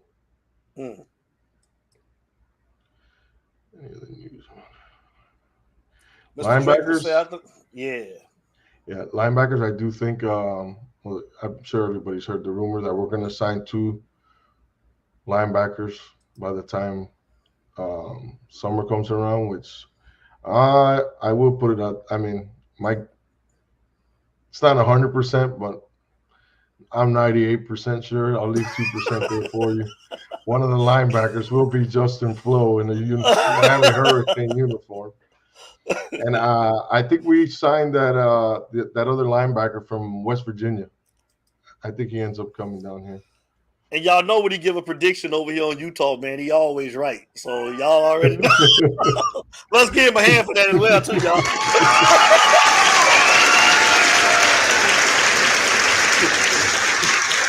You got 100% accuracy rate over here on Utah, man, with his prediction, y'all. It was a pretty good offseason with my predictions. Yes, it was. Yeah. What do you say? I think Keontra Smith is going to be a stud for us this season. How's he looking? It's looking good. I mean, listen, guys, right now that defensive coordinator is trying to see what he's got. So another thing I'm going to say here before. So tomorrow's practice, I know it's a spring game, a scrimmage game, but I will tell you this. I was there Thursday. They weren't really wearing pads on Thursday. We're out in shorts, soft pads, just helmet, one-on-ones. They did run some plays, but the word in the locker room was they had that soft practice because Mario wants to see exactly what he has on his team. So he told all these kids that tomorrow comes spring game. If you guys can go out there, man, go out there, make it. I know it's sold out. And watch it because they're going to hit each other. They're going to go at it. Mario told that locker room, I want to see what I have. So if you guys got to kill each other, go ahead and kill each other. Whoever survives, great. Whoever doesn't, we'll move on to the next guy. Hey, George, James say, what do you think the O-line looks like now and how different will it look in the fall? O-line, right? Man, the only thing I can see that it changes from now to the fall, maybe Campbell in the tackle position. If we end up getting Mims, he's automatically going to start. I mean, the kid is what, 6'7", 324 pounds, something like that. 325, 330. And he's coming from the SEC, so it's not like he's coming from a small school or anything like that. So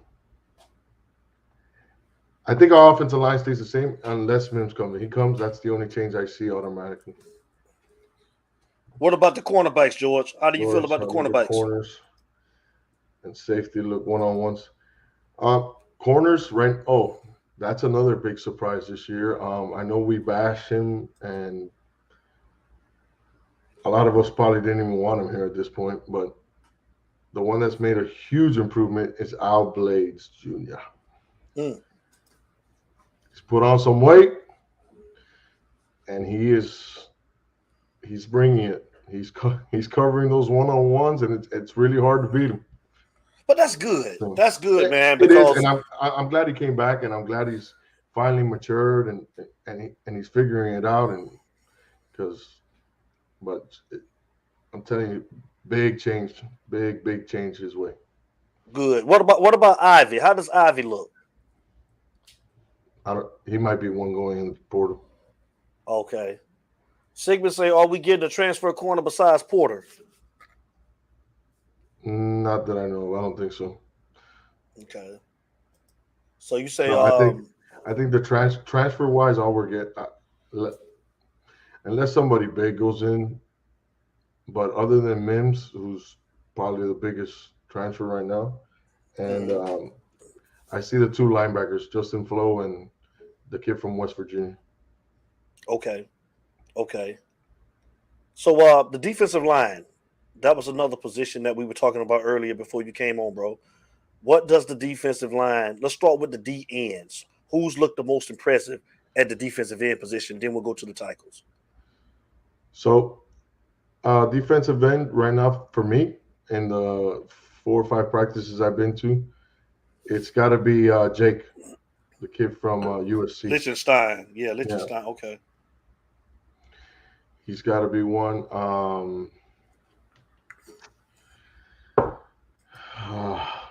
No other guy has really popped out. I mean, not Chance Williamson. He ain't flashing. I mean, it's the same as last year. It's not. I don't see he's put on a lot of weight. It's just every once in a while he gets through the line, and sometimes he don't. Okay. So it's not. But the one that has made, I'm talking about making an impression on me. Like if it looks the same as last year, that's why I'm just like, oh, it looks the same. But it's Jake from USC looks good. Okay, I seen Mr. Rob Duke say that Brooks hadn't transferred yet. I thought he was in the portal, so I'm sorry about that. I thought he had transferred. Sam Brooks. No, he's not. He hasn't hit the portal. He could be one. I mean, okay, but he's not yet. What about the defensive linemen? What about the tackles? Somebody who shed weight and put on. I think he shed like 21 pounds, if I'm not mistaken, but he's put it on muscle. Is LT Leonard Taylor? Yeah, looks good in the middle. In the middle. Let me look up this kid's name. I don't know why I can't remember his name. Give me a second, guys.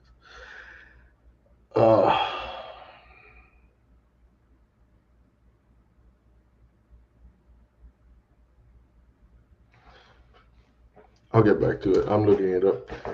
Okay. Or the defensive tackle. What about Huff, man, at linebacker? Are you seeing anything from Huff? Or yeah, we was talking about him earlier, and they were saying that he didn't know the playbook. I forgot who put that up in the chat. So I don't know about not knowing the playbook. It has changed a lot for these guys. On the defensive side, it seems like it's been harder than the offensive guys to get it. But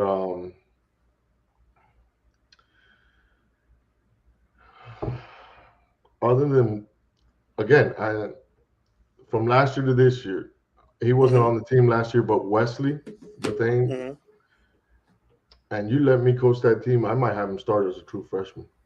Ooh, he like that? He's not. Yeah, he makes plays and he's on the ball. Now he's still skinny. I think we talked about this on the phone last time we were on the phone. We did. He needs to put on some weight, but man, he looks good, man. He makes plays. He gets through the holes. He He tackles. So I mean, obviously we got to see what happens, but I don't see. Maybe he doesn't start right away, but I don't see him starting right away. Corey Flagg, he's put on a lot of muscle weight, man, a lot of muscle weight, but he's a little stiff back there, and so a lot of these guys have put on the weight. As you know, everyone's hyped on the juicy, but I think we're hitting the weight room too much, and we're not working on conditioning because a lot of these guys, yes, we put on muscle and stuff, but when you're looking slow and stiff, and I don't know how good that is. Okay, we got them coming in bike to bike, so I'm gonna read them off real quick, and then you can just say something real quick to the questions. Are we good on defensive ends? I think we are. Another kid again, brand new, skinny, this and that, but I think if he puts on 20 pounds from here to next year, which is it's gonna happen with this program right now, is Cyrus Moss. Okay, yeah, but we talked about him as well. He looks really good too. Okay, King Kyle want to know, when do the commitments start coming in?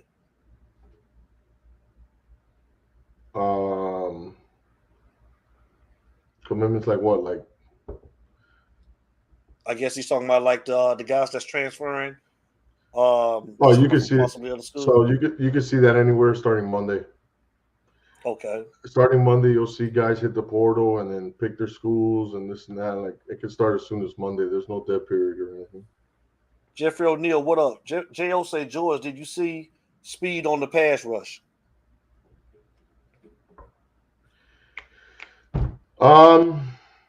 Like I said, some guys look fast. Leonard Taylor looks fast. He shed a lot. I think it was 21, 23 pounds, something like that. He shed pounds. He looks faster. Jake from USC looks fast. Oh, really? Yeah, he's pretty fast. He gets out on this. D. Drake say, how does Zion look? Zion Nelson? Yeah. He's looking okay. He's looking better than he was last year. I don't see him losing his position this year to anybody. Okay. And our boy James Freeman said, do you think any of the big-time prospects coming tomorrow, etc., pull the trigger soon? Again, if we're talking about big names, the only guy on campus that I know of is Mims, the offensive tackle. If you guys are talking about recruits and stuff, no big recruit is supposed to be on campus this weekend that I know of. So other than Mims, I think that's the only big name you'll hear this weekend probably make his choice, either Sunday night or somewhere along this week, early week. King Cal got a good one. The Citizen red shirt. That's a good one.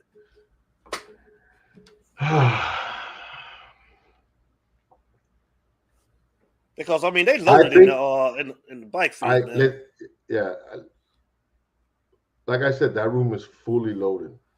So is the kid the real deal? And does he run the ball in practice? He does, and he looks good. But does he get a lot of playing time this year? I don't think so. I think they do redshirt him. Why lose 1 year of eligibility with him when you got that running back room?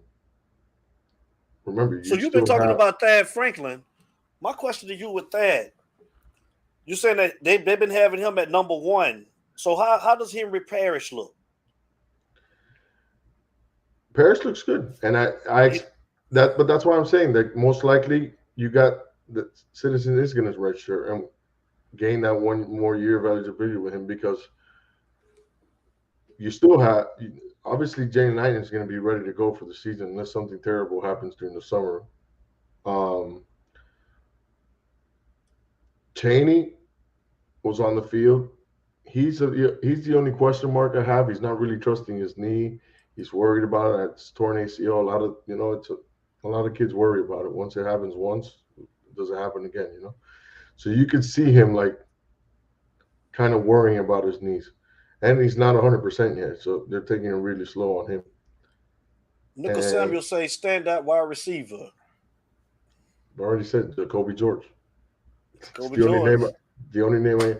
And Ladson, this week he had one hell of a practice, man. I had that conversation with you when I spoke to you, and he wasn't looking like nothing great coming from Clemson. Like I was like, well, what's the big deal with this guy? So, but he made a couple good catches this week. I think he's getting acclimated down here, and let's see what happens now in the summer. King Cal says, what's the story with Brooks? Sam Brooks. Guys, that transfer rumor you guys brought out, I haven't heard nothing about it. So that's kind of like shocking to me. Normally I kind of hear something or whatnot, but I mean, like if you guys want to know somebody who can leave, it's not a big deal. But I think quarterback Ritz hits the transfer portal on Monday. Who you say? Ritz, the quarterback. Oh, okay. So that's one name that's been going around, but I haven't heard nothing with Sam Brooks. So like, you guys got me on that one. No, that's something I had heard. I don't think it wasn't anybody in the chat. That's something I heard. Oh, okay, you heard. Yeah. On the defensive line, I finally got it's Harrison Hunt who looks good. Looks way better than he did last year. So. That's good. Okay. Even Brashard Smith will be a big part of the offense. He should be. I know last year. I forgot all about Redden. Last year, Brashard Smith, I think his only problem was learning that playbook, and that's what kept him off the field. So he's been taking a lot of snaps, and I'm sure they're going to work plays around him because he's talented and he's real fast. So I'm sure they'll work something out for him. Even though Mario had this stuff. What's up with Redden? That's a good question, man, because I forgot all about Michael Redden. He's out there. He's out there. He's on second string, sometimes third string.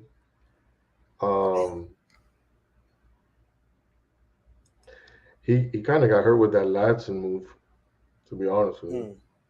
So, but let's see. I mean, he could be one that's headed to the transfer portal if he doesn't want to be patient. Mr. Drake for say, who has been the surprise of the spring on O and D, offense and defense? Again, on offense, I'm going to go with Jacoby George. Like, it just wow.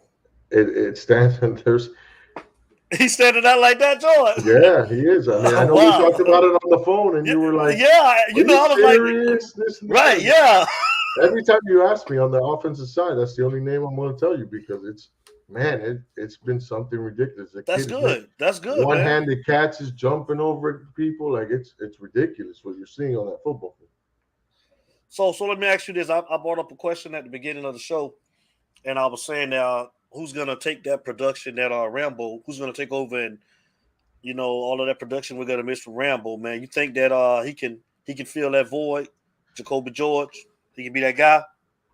Between him and Xavier, I could see it happening. I mean, if you're just talking about one individual to produce the number he produced, honestly, it should be Keyshawn Smith, man.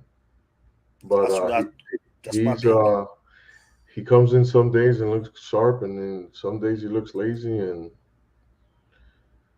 But I think Jacoby George can fill that role.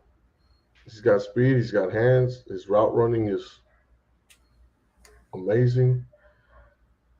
So I honestly think he could produce the same numbers. Who is the guy on defense? Who your biggest surprise on defense? I'm gonna go with Al Blades Jr. Al Blades? Yeah. What Avante looking like? Superstar. That's a superstar in the making. As long as he can keep his head straight, he'll be all right. Now that we got to Avante, it leads me to James Williams. So you guys, you'll probably see it a lot tomorrow. We're moving him in the box a lot more. So I honestly think he ends up playing outside linebacker for us. He's going to be – we're going to use him like – I don't know if you guys remember when like Clemson used Isaiah Simmons. Mm-hmm. We got to use him the same way because he's too big to be safety. Way too big. So I think if we end up putting him in that outside linebacker position where he can come off or just get in the box and just, man, the guy fills up the hole. He tackles. He doesn't miss a lot of tackles.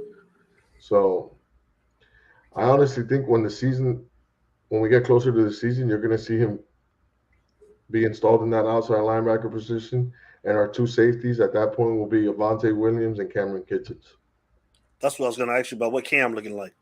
Kitchens. Yeah, he's had a couple of days where he hasn't practiced because he was dealing with a calf, I think. But good. He looks good all around. I think, honestly, for Miami, I think that's our best way to put the best 11 on the defensive side of the ball is to move James Williams in the box to the box and have Cameron Kitchens and Avante Williams.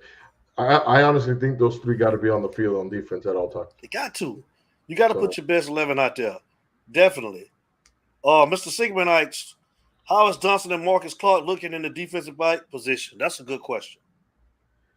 Marcus Clark, I don't know what he's going to do. But as of right now, there's 0 playing time for him. Johnson, he's gotten more playing time or more second string snaps than Marcus Clark has. So he's likely to see the field maybe when they switch defensive backs out and whatnot. Okay. Is Cam a go for tomorrow? Cam. You're talking about Cam Kitchens? Cameron Kitchens? Yeah.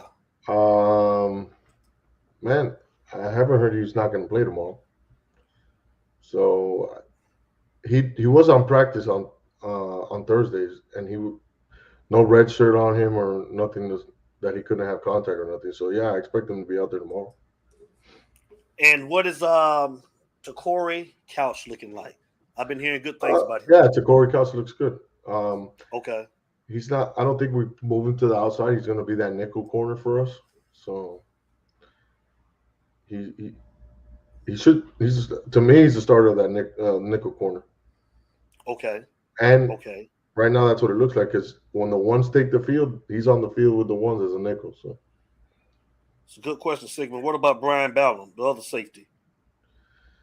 He was a safety. He was a freshman last year. Or? Fresh. I think so. I think he was a freshman last year. Not a lot of playing time. I don't see him transferring. He's in that learning process right now. And I think he'll wait his turn. Okay. But don't expect what to position? see him. Okay. What position are we deep at with a lot of depth? Where's the most depth at what position? Running back. Running back on the offensive side of the ball. What about defense? Running back. Our wide receiver group is pretty deep also, which that's where I expect most of these guys to hit the transfer portal because we have a lot of wide receivers. Mm-hmm. Defense. Safety-wise, I guess. Safety. Tackling. What have you seen from the guys on defense tackling? Do you see the defense being more fundamentally sound as far as tackling? Okay. Yes. Okay. Yes. They get ripped, dude, when they miss a tackle. Like offense, listen, accountability is everything. Mm-hmm. And with Manny, it was 2-hand touch practice. So when we were missing 25 tackles a game, well, you know what? That's what happens when you're in practice like that. So watching the transformation of last year or the last 2 years to what you see now, it's night and day. It really is. I know a lot of people are going to tell me, oh, but we still haven't seen nothing. Now, let's remember, none of these kids are Mario's kids. So he's trying to make it work with what he got into. Right. Damn good question right there in front of you, bro. I know you talked about Skinner. Talk to me. Tell him a little bit about that tight end we've been talking about, that freshman. Jaleel Skinner. He's going to be the real deal, man. And he's one that I don't think they redshirt him. just because of Mallory's shoulder injury, you don't know where you're going to get in and out every week with him. He should be ready to go by the time summer practices start. He won't be tomorrow. I mean, he'll be on the sideline, but he won't be at the game or playing the game, I should say. King Cal. Elijah Arroyo. Check this out right here, Joe. I'm gonna let you go back to that because King Cal. I asked him this on Tuesday when he and I spoke too, man. Talk to him about the offense, man. As far as Josh Gaddis, what style he's running. How much hurry up offense? 95% of your offense is hurry up. Very rarely do they get in a huddle. So it's going to be up tempo. It's going to be fast. Go back and tell them about Skinner and finish with telling them what you were about to say. Mallory will be ready by the time the season comes around. So it will be Mallory Arroyo. We are running a lot of double tight end formations. So like that Mallory Arroyo combination could be good. It all depends on Mallory. Either way, if Mallory doesn't turn out to be, they can have no problems benching him. Skinner is produced a lot on practice. I'm not sure if we talked about it, but I think we did. Where they ran a block release route with him. 60 yards untouched in the middle of the field. Kid's a big target. He's got hands and he's got speed. So the future's bright with the tight end position. And let me ask you this: is he a blocking tight end? Is he a blocking tight end as well? He is. I think our best blocking tight end is one that doesn't see the field anyway, but which is what's our tight end's he was on the field last year for a couple snaps. Arroyo? No, Elijah Arroyo he blocks, but our tight end wise, you talking about Hodges? You talking about Hodges? No, not Larry Hodges. Jesus Christ, what's this kid's name?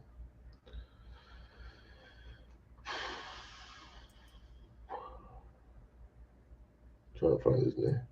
He ain't gonna see a field a lot. I mean, he's a good when he is on the field. It kind of tells us we're running the ball because that's what he's. Oh yes, Mo said it.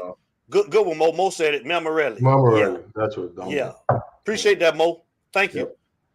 I drew a blank on that one too. Yeah, there's too many players to keep it track.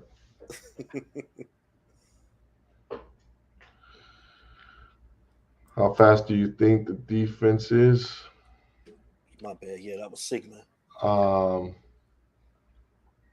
We're pretty fast. I'm not gonna lie. We're pretty fast. The defense has surprised me this year. I mean, I don't know if again it's the same players playing against each other. So, but the defense has shut down this offense quite a few times. There's days like Saturday for the scrimmage, the offense absolutely killed the defense. Like we made defense look bad. So, but there's days where the defense makes the offense look bad, and we can't really take a full blown until we start playing other teams and see like that. Because again, the defense is when we're running offense, the defense knows what we're running. So it's not like they don't know what we're running. Everyone knows the plays that are being ran, and the offense has been doing a good job and beating the defense. So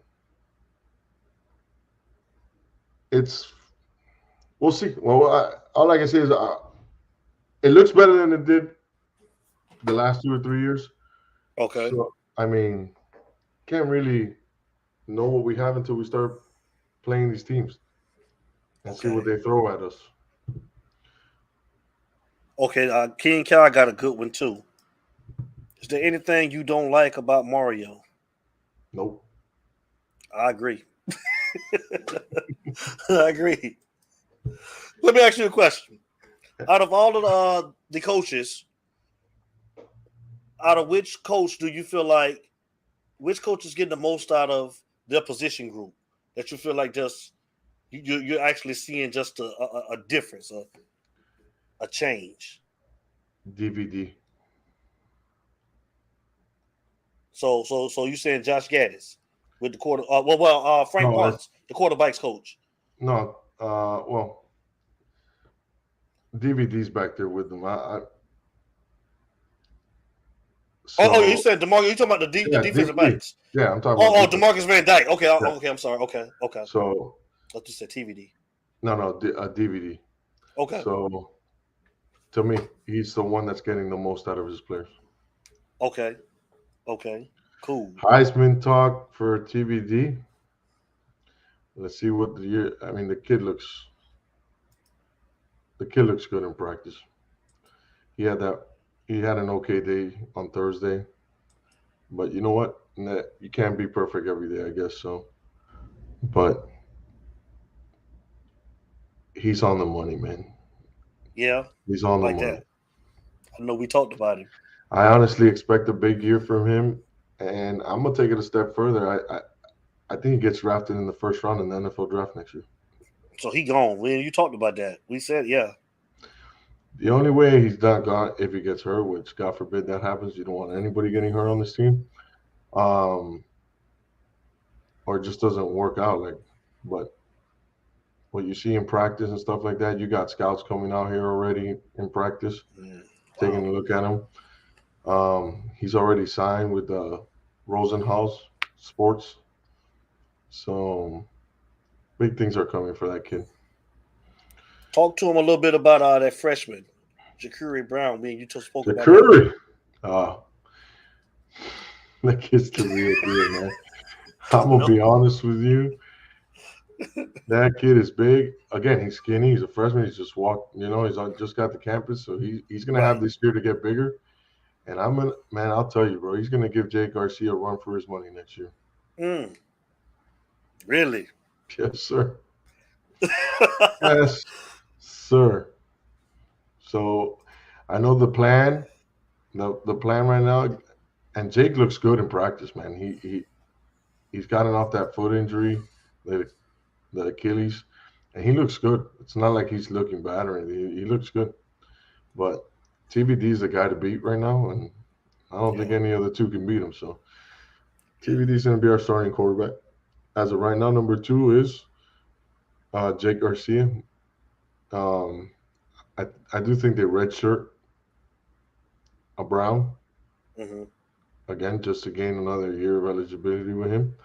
Mm-hmm. And but I honestly think once he puts on weight this offseason with the strength coaches we have on campus, he's going to give Jake Garcia a run for that starting spot next year. Wow. So Jake should not take it lightly. Wow. So my next question would be, we're talking about the strength and conditioning program. Whose body is transformed and look different from last year? You was just like, wow, this kid he's benefited from the new strength coach that's come in. The biggest one personally that shocks me and is Al Blades Jr. Kid looks like a man out there. Like he's swole, he's big. To me, he even looks faster, man. It's crazy. I had this joke when we were talking about Thursday. I said, man, are you guys sure it's not somebody else under that damn jersey we just got jersey on this guy? But yeah, he done put on size like that, George. Yeah, he looks really good. He's put in the work this offseason. I'm happy for him, man. I hope it works out for him. I hope he has a great year, big year. Yeah. And he moves on to bigger and better things, Coach Pringles. Which high school quarterback are we recruiting the hardest? Moore? You think it's that kid, Moore? They're putting in the work with Moore and what's the Hawaiian kid? Yeah, I forgot his name. I know you're talking about. He's out from California. Yeah.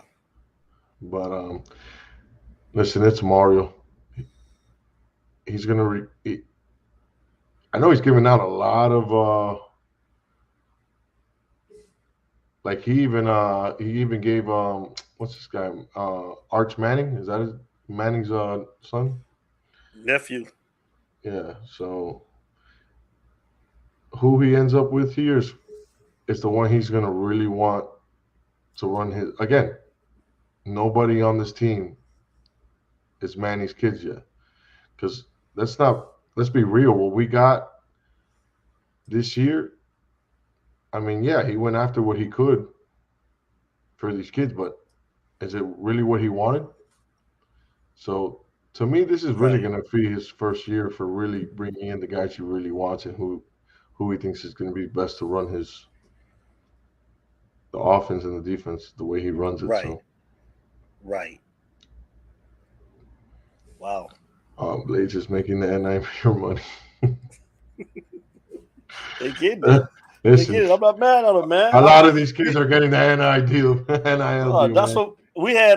Byron. Man, we had Byron McKenzie on, man. I tell him it's a new game, man. It's a new game, man. Hey, I'm not mad at them, though, man. Get it. No. Get it. And hey, get it. They should have been getting it. Yeah, they should have. Go get it. It's a fair playing ground for everybody now, man. You know, if you don't got boosters to put up the money, well, that's on you. You know what I'm saying? But it's funny how now Alabama, Nick Saban, and all these guys want to complain about it. Mr. Dabo Sweeney over there in Clemson's going like, why does everybody want to go to Miami and not to Clemson? Sigmund I just put one up from Sigmund. Yeah, I just. Oh, okay. I think he's going to recruit. He's going to get at least one quarterback and two running backs year in, year out, because it's just a position where of need, and it's a position where running backs get hurt a lot, man. So you can never have too many running backs, in my opinion. And we can't. I gotta ask, man, how's our nephew looking, man? Our favorite nephew, Cristobal, man. What's going on with X? The X, yeah, man. talk to us about the X. Man, looking like a leader out there, man. Yeah, talk to us. He's taking that leader role in the wide receivers room, and it's looking good, man. He's put on. Believe it or not, he weighs 202 pounds, which I think now after the spring game, he's gonna go see his track and field coach and his gym coach, and he's going to keep working out and stuff and try to shed a couple pounds because he looks really good at 202. So I think I expect, I expect a big year from him. Yeah, I'm looking forward to it. See, man, him in that slot, man, just by himself now. He gonna be the guy, man. He gonna be the guy. Yeah, I don't see. I mean, Brashard Smith can come in when he needs a break and stuff like that, but I don't see anybody taking that starter role from him. The kid works too hard. He's a workaholic.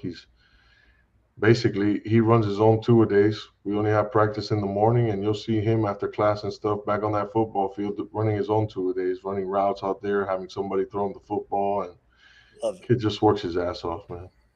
Love it. Love it.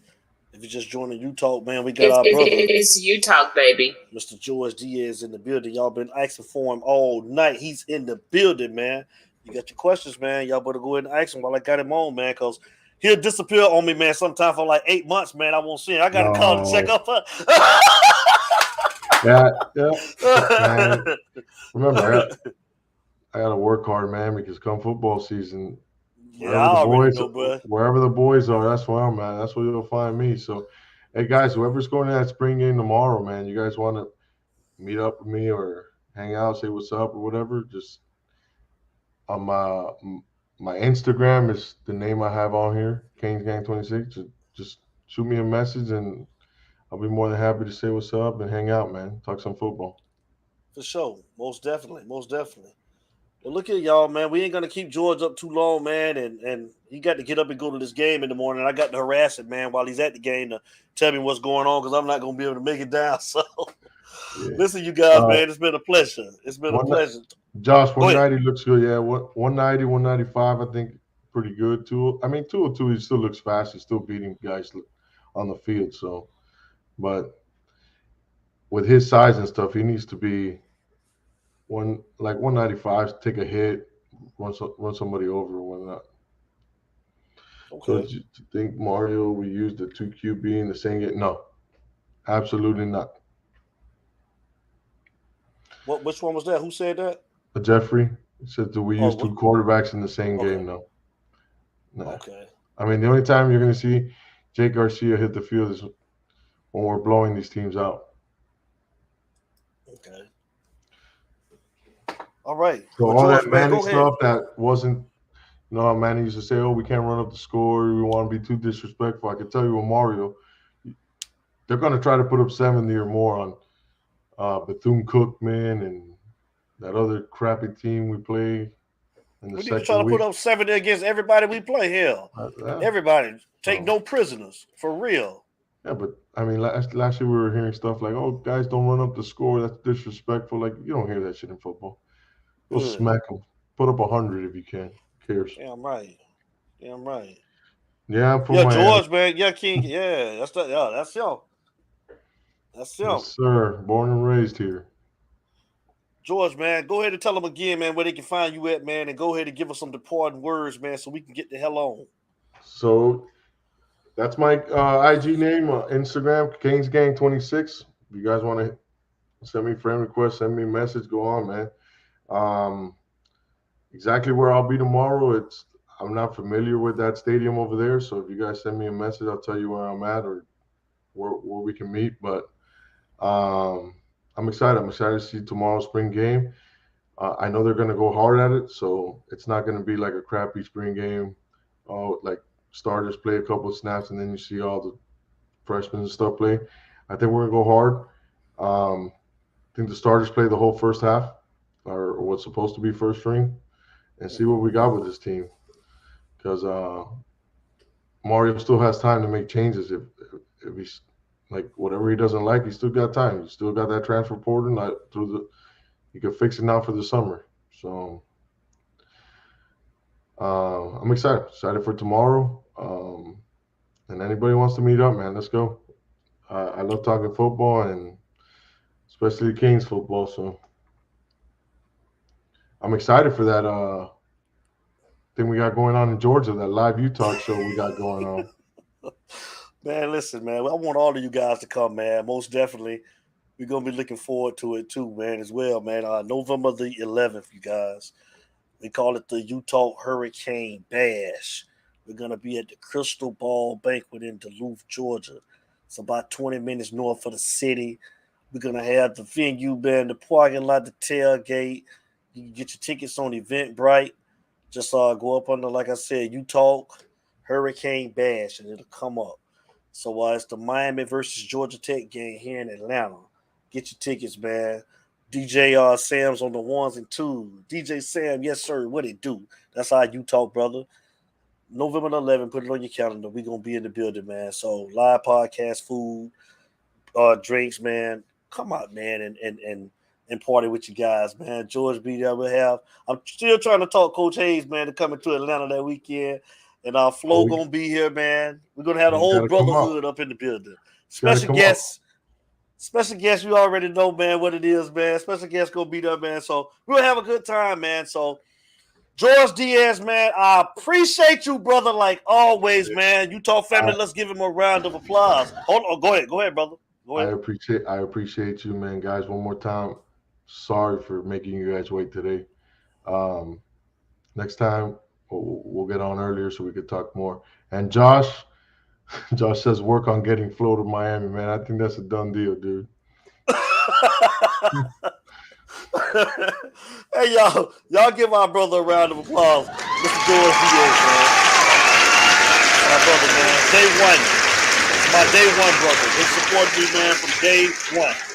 Day one. Shout out to Cuban King. Shout out to everybody, man. I want you guys to have a great weekend, man. Spring game tomorrow, ACC Network at noon. The game is at DRV PNK Stadium in Fort Lauderdale, George. Yeah, I got to take the drive up, but we do it. Okay. But yeah, that's what it is, man. If you ain't going, watch it on ACC. They will be televising it. So all I can say, guys, man, support this team. We kept talking about we want to change, and we got the change. So support it now. Show up to these games.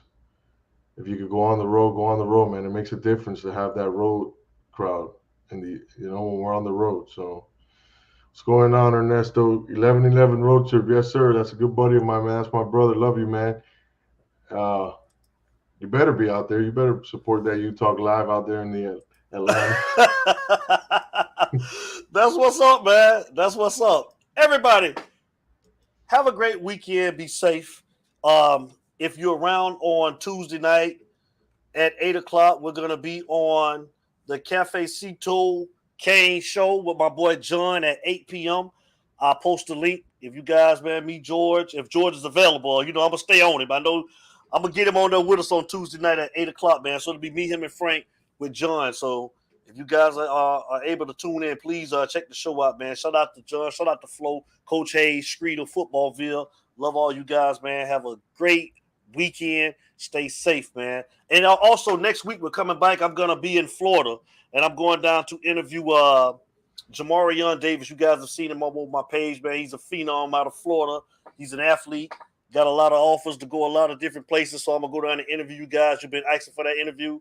I'm going to talk to him next Friday night, so we'll be back on too. And I'm going to get George back on next Friday as well. So we're going to have him 2 nights, y'all. I get it. Don't worry about it. I definitely do Friday. And if you start the show at 8, on Tuesday, I got football practice till about 8:30. Okay. I got one of the kids in football. So I could be on by 9 o'clock on Tuesday. Count me in.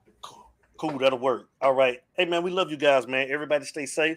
You guys take care. Y'all know how we start every show, and you know how we end every show. It ain't no us. Shout out to Larry Frank Jr. Yes, sir. Without you, baby, everybody take care. Good night. Good night. Stay. It's you talk, baby. It's you talk, baby. Yeah, I want to show some love, give some support to my boy Devin, founder of You Talk Nation. Continuous success, brother. And all I gotta say is, it ain't no me without you, baby. It ain't no me without you, baby. It ain't no me without you, baby. Yeah. You talk, it's the people show. Look, you talk, let the people know. Look, yeah.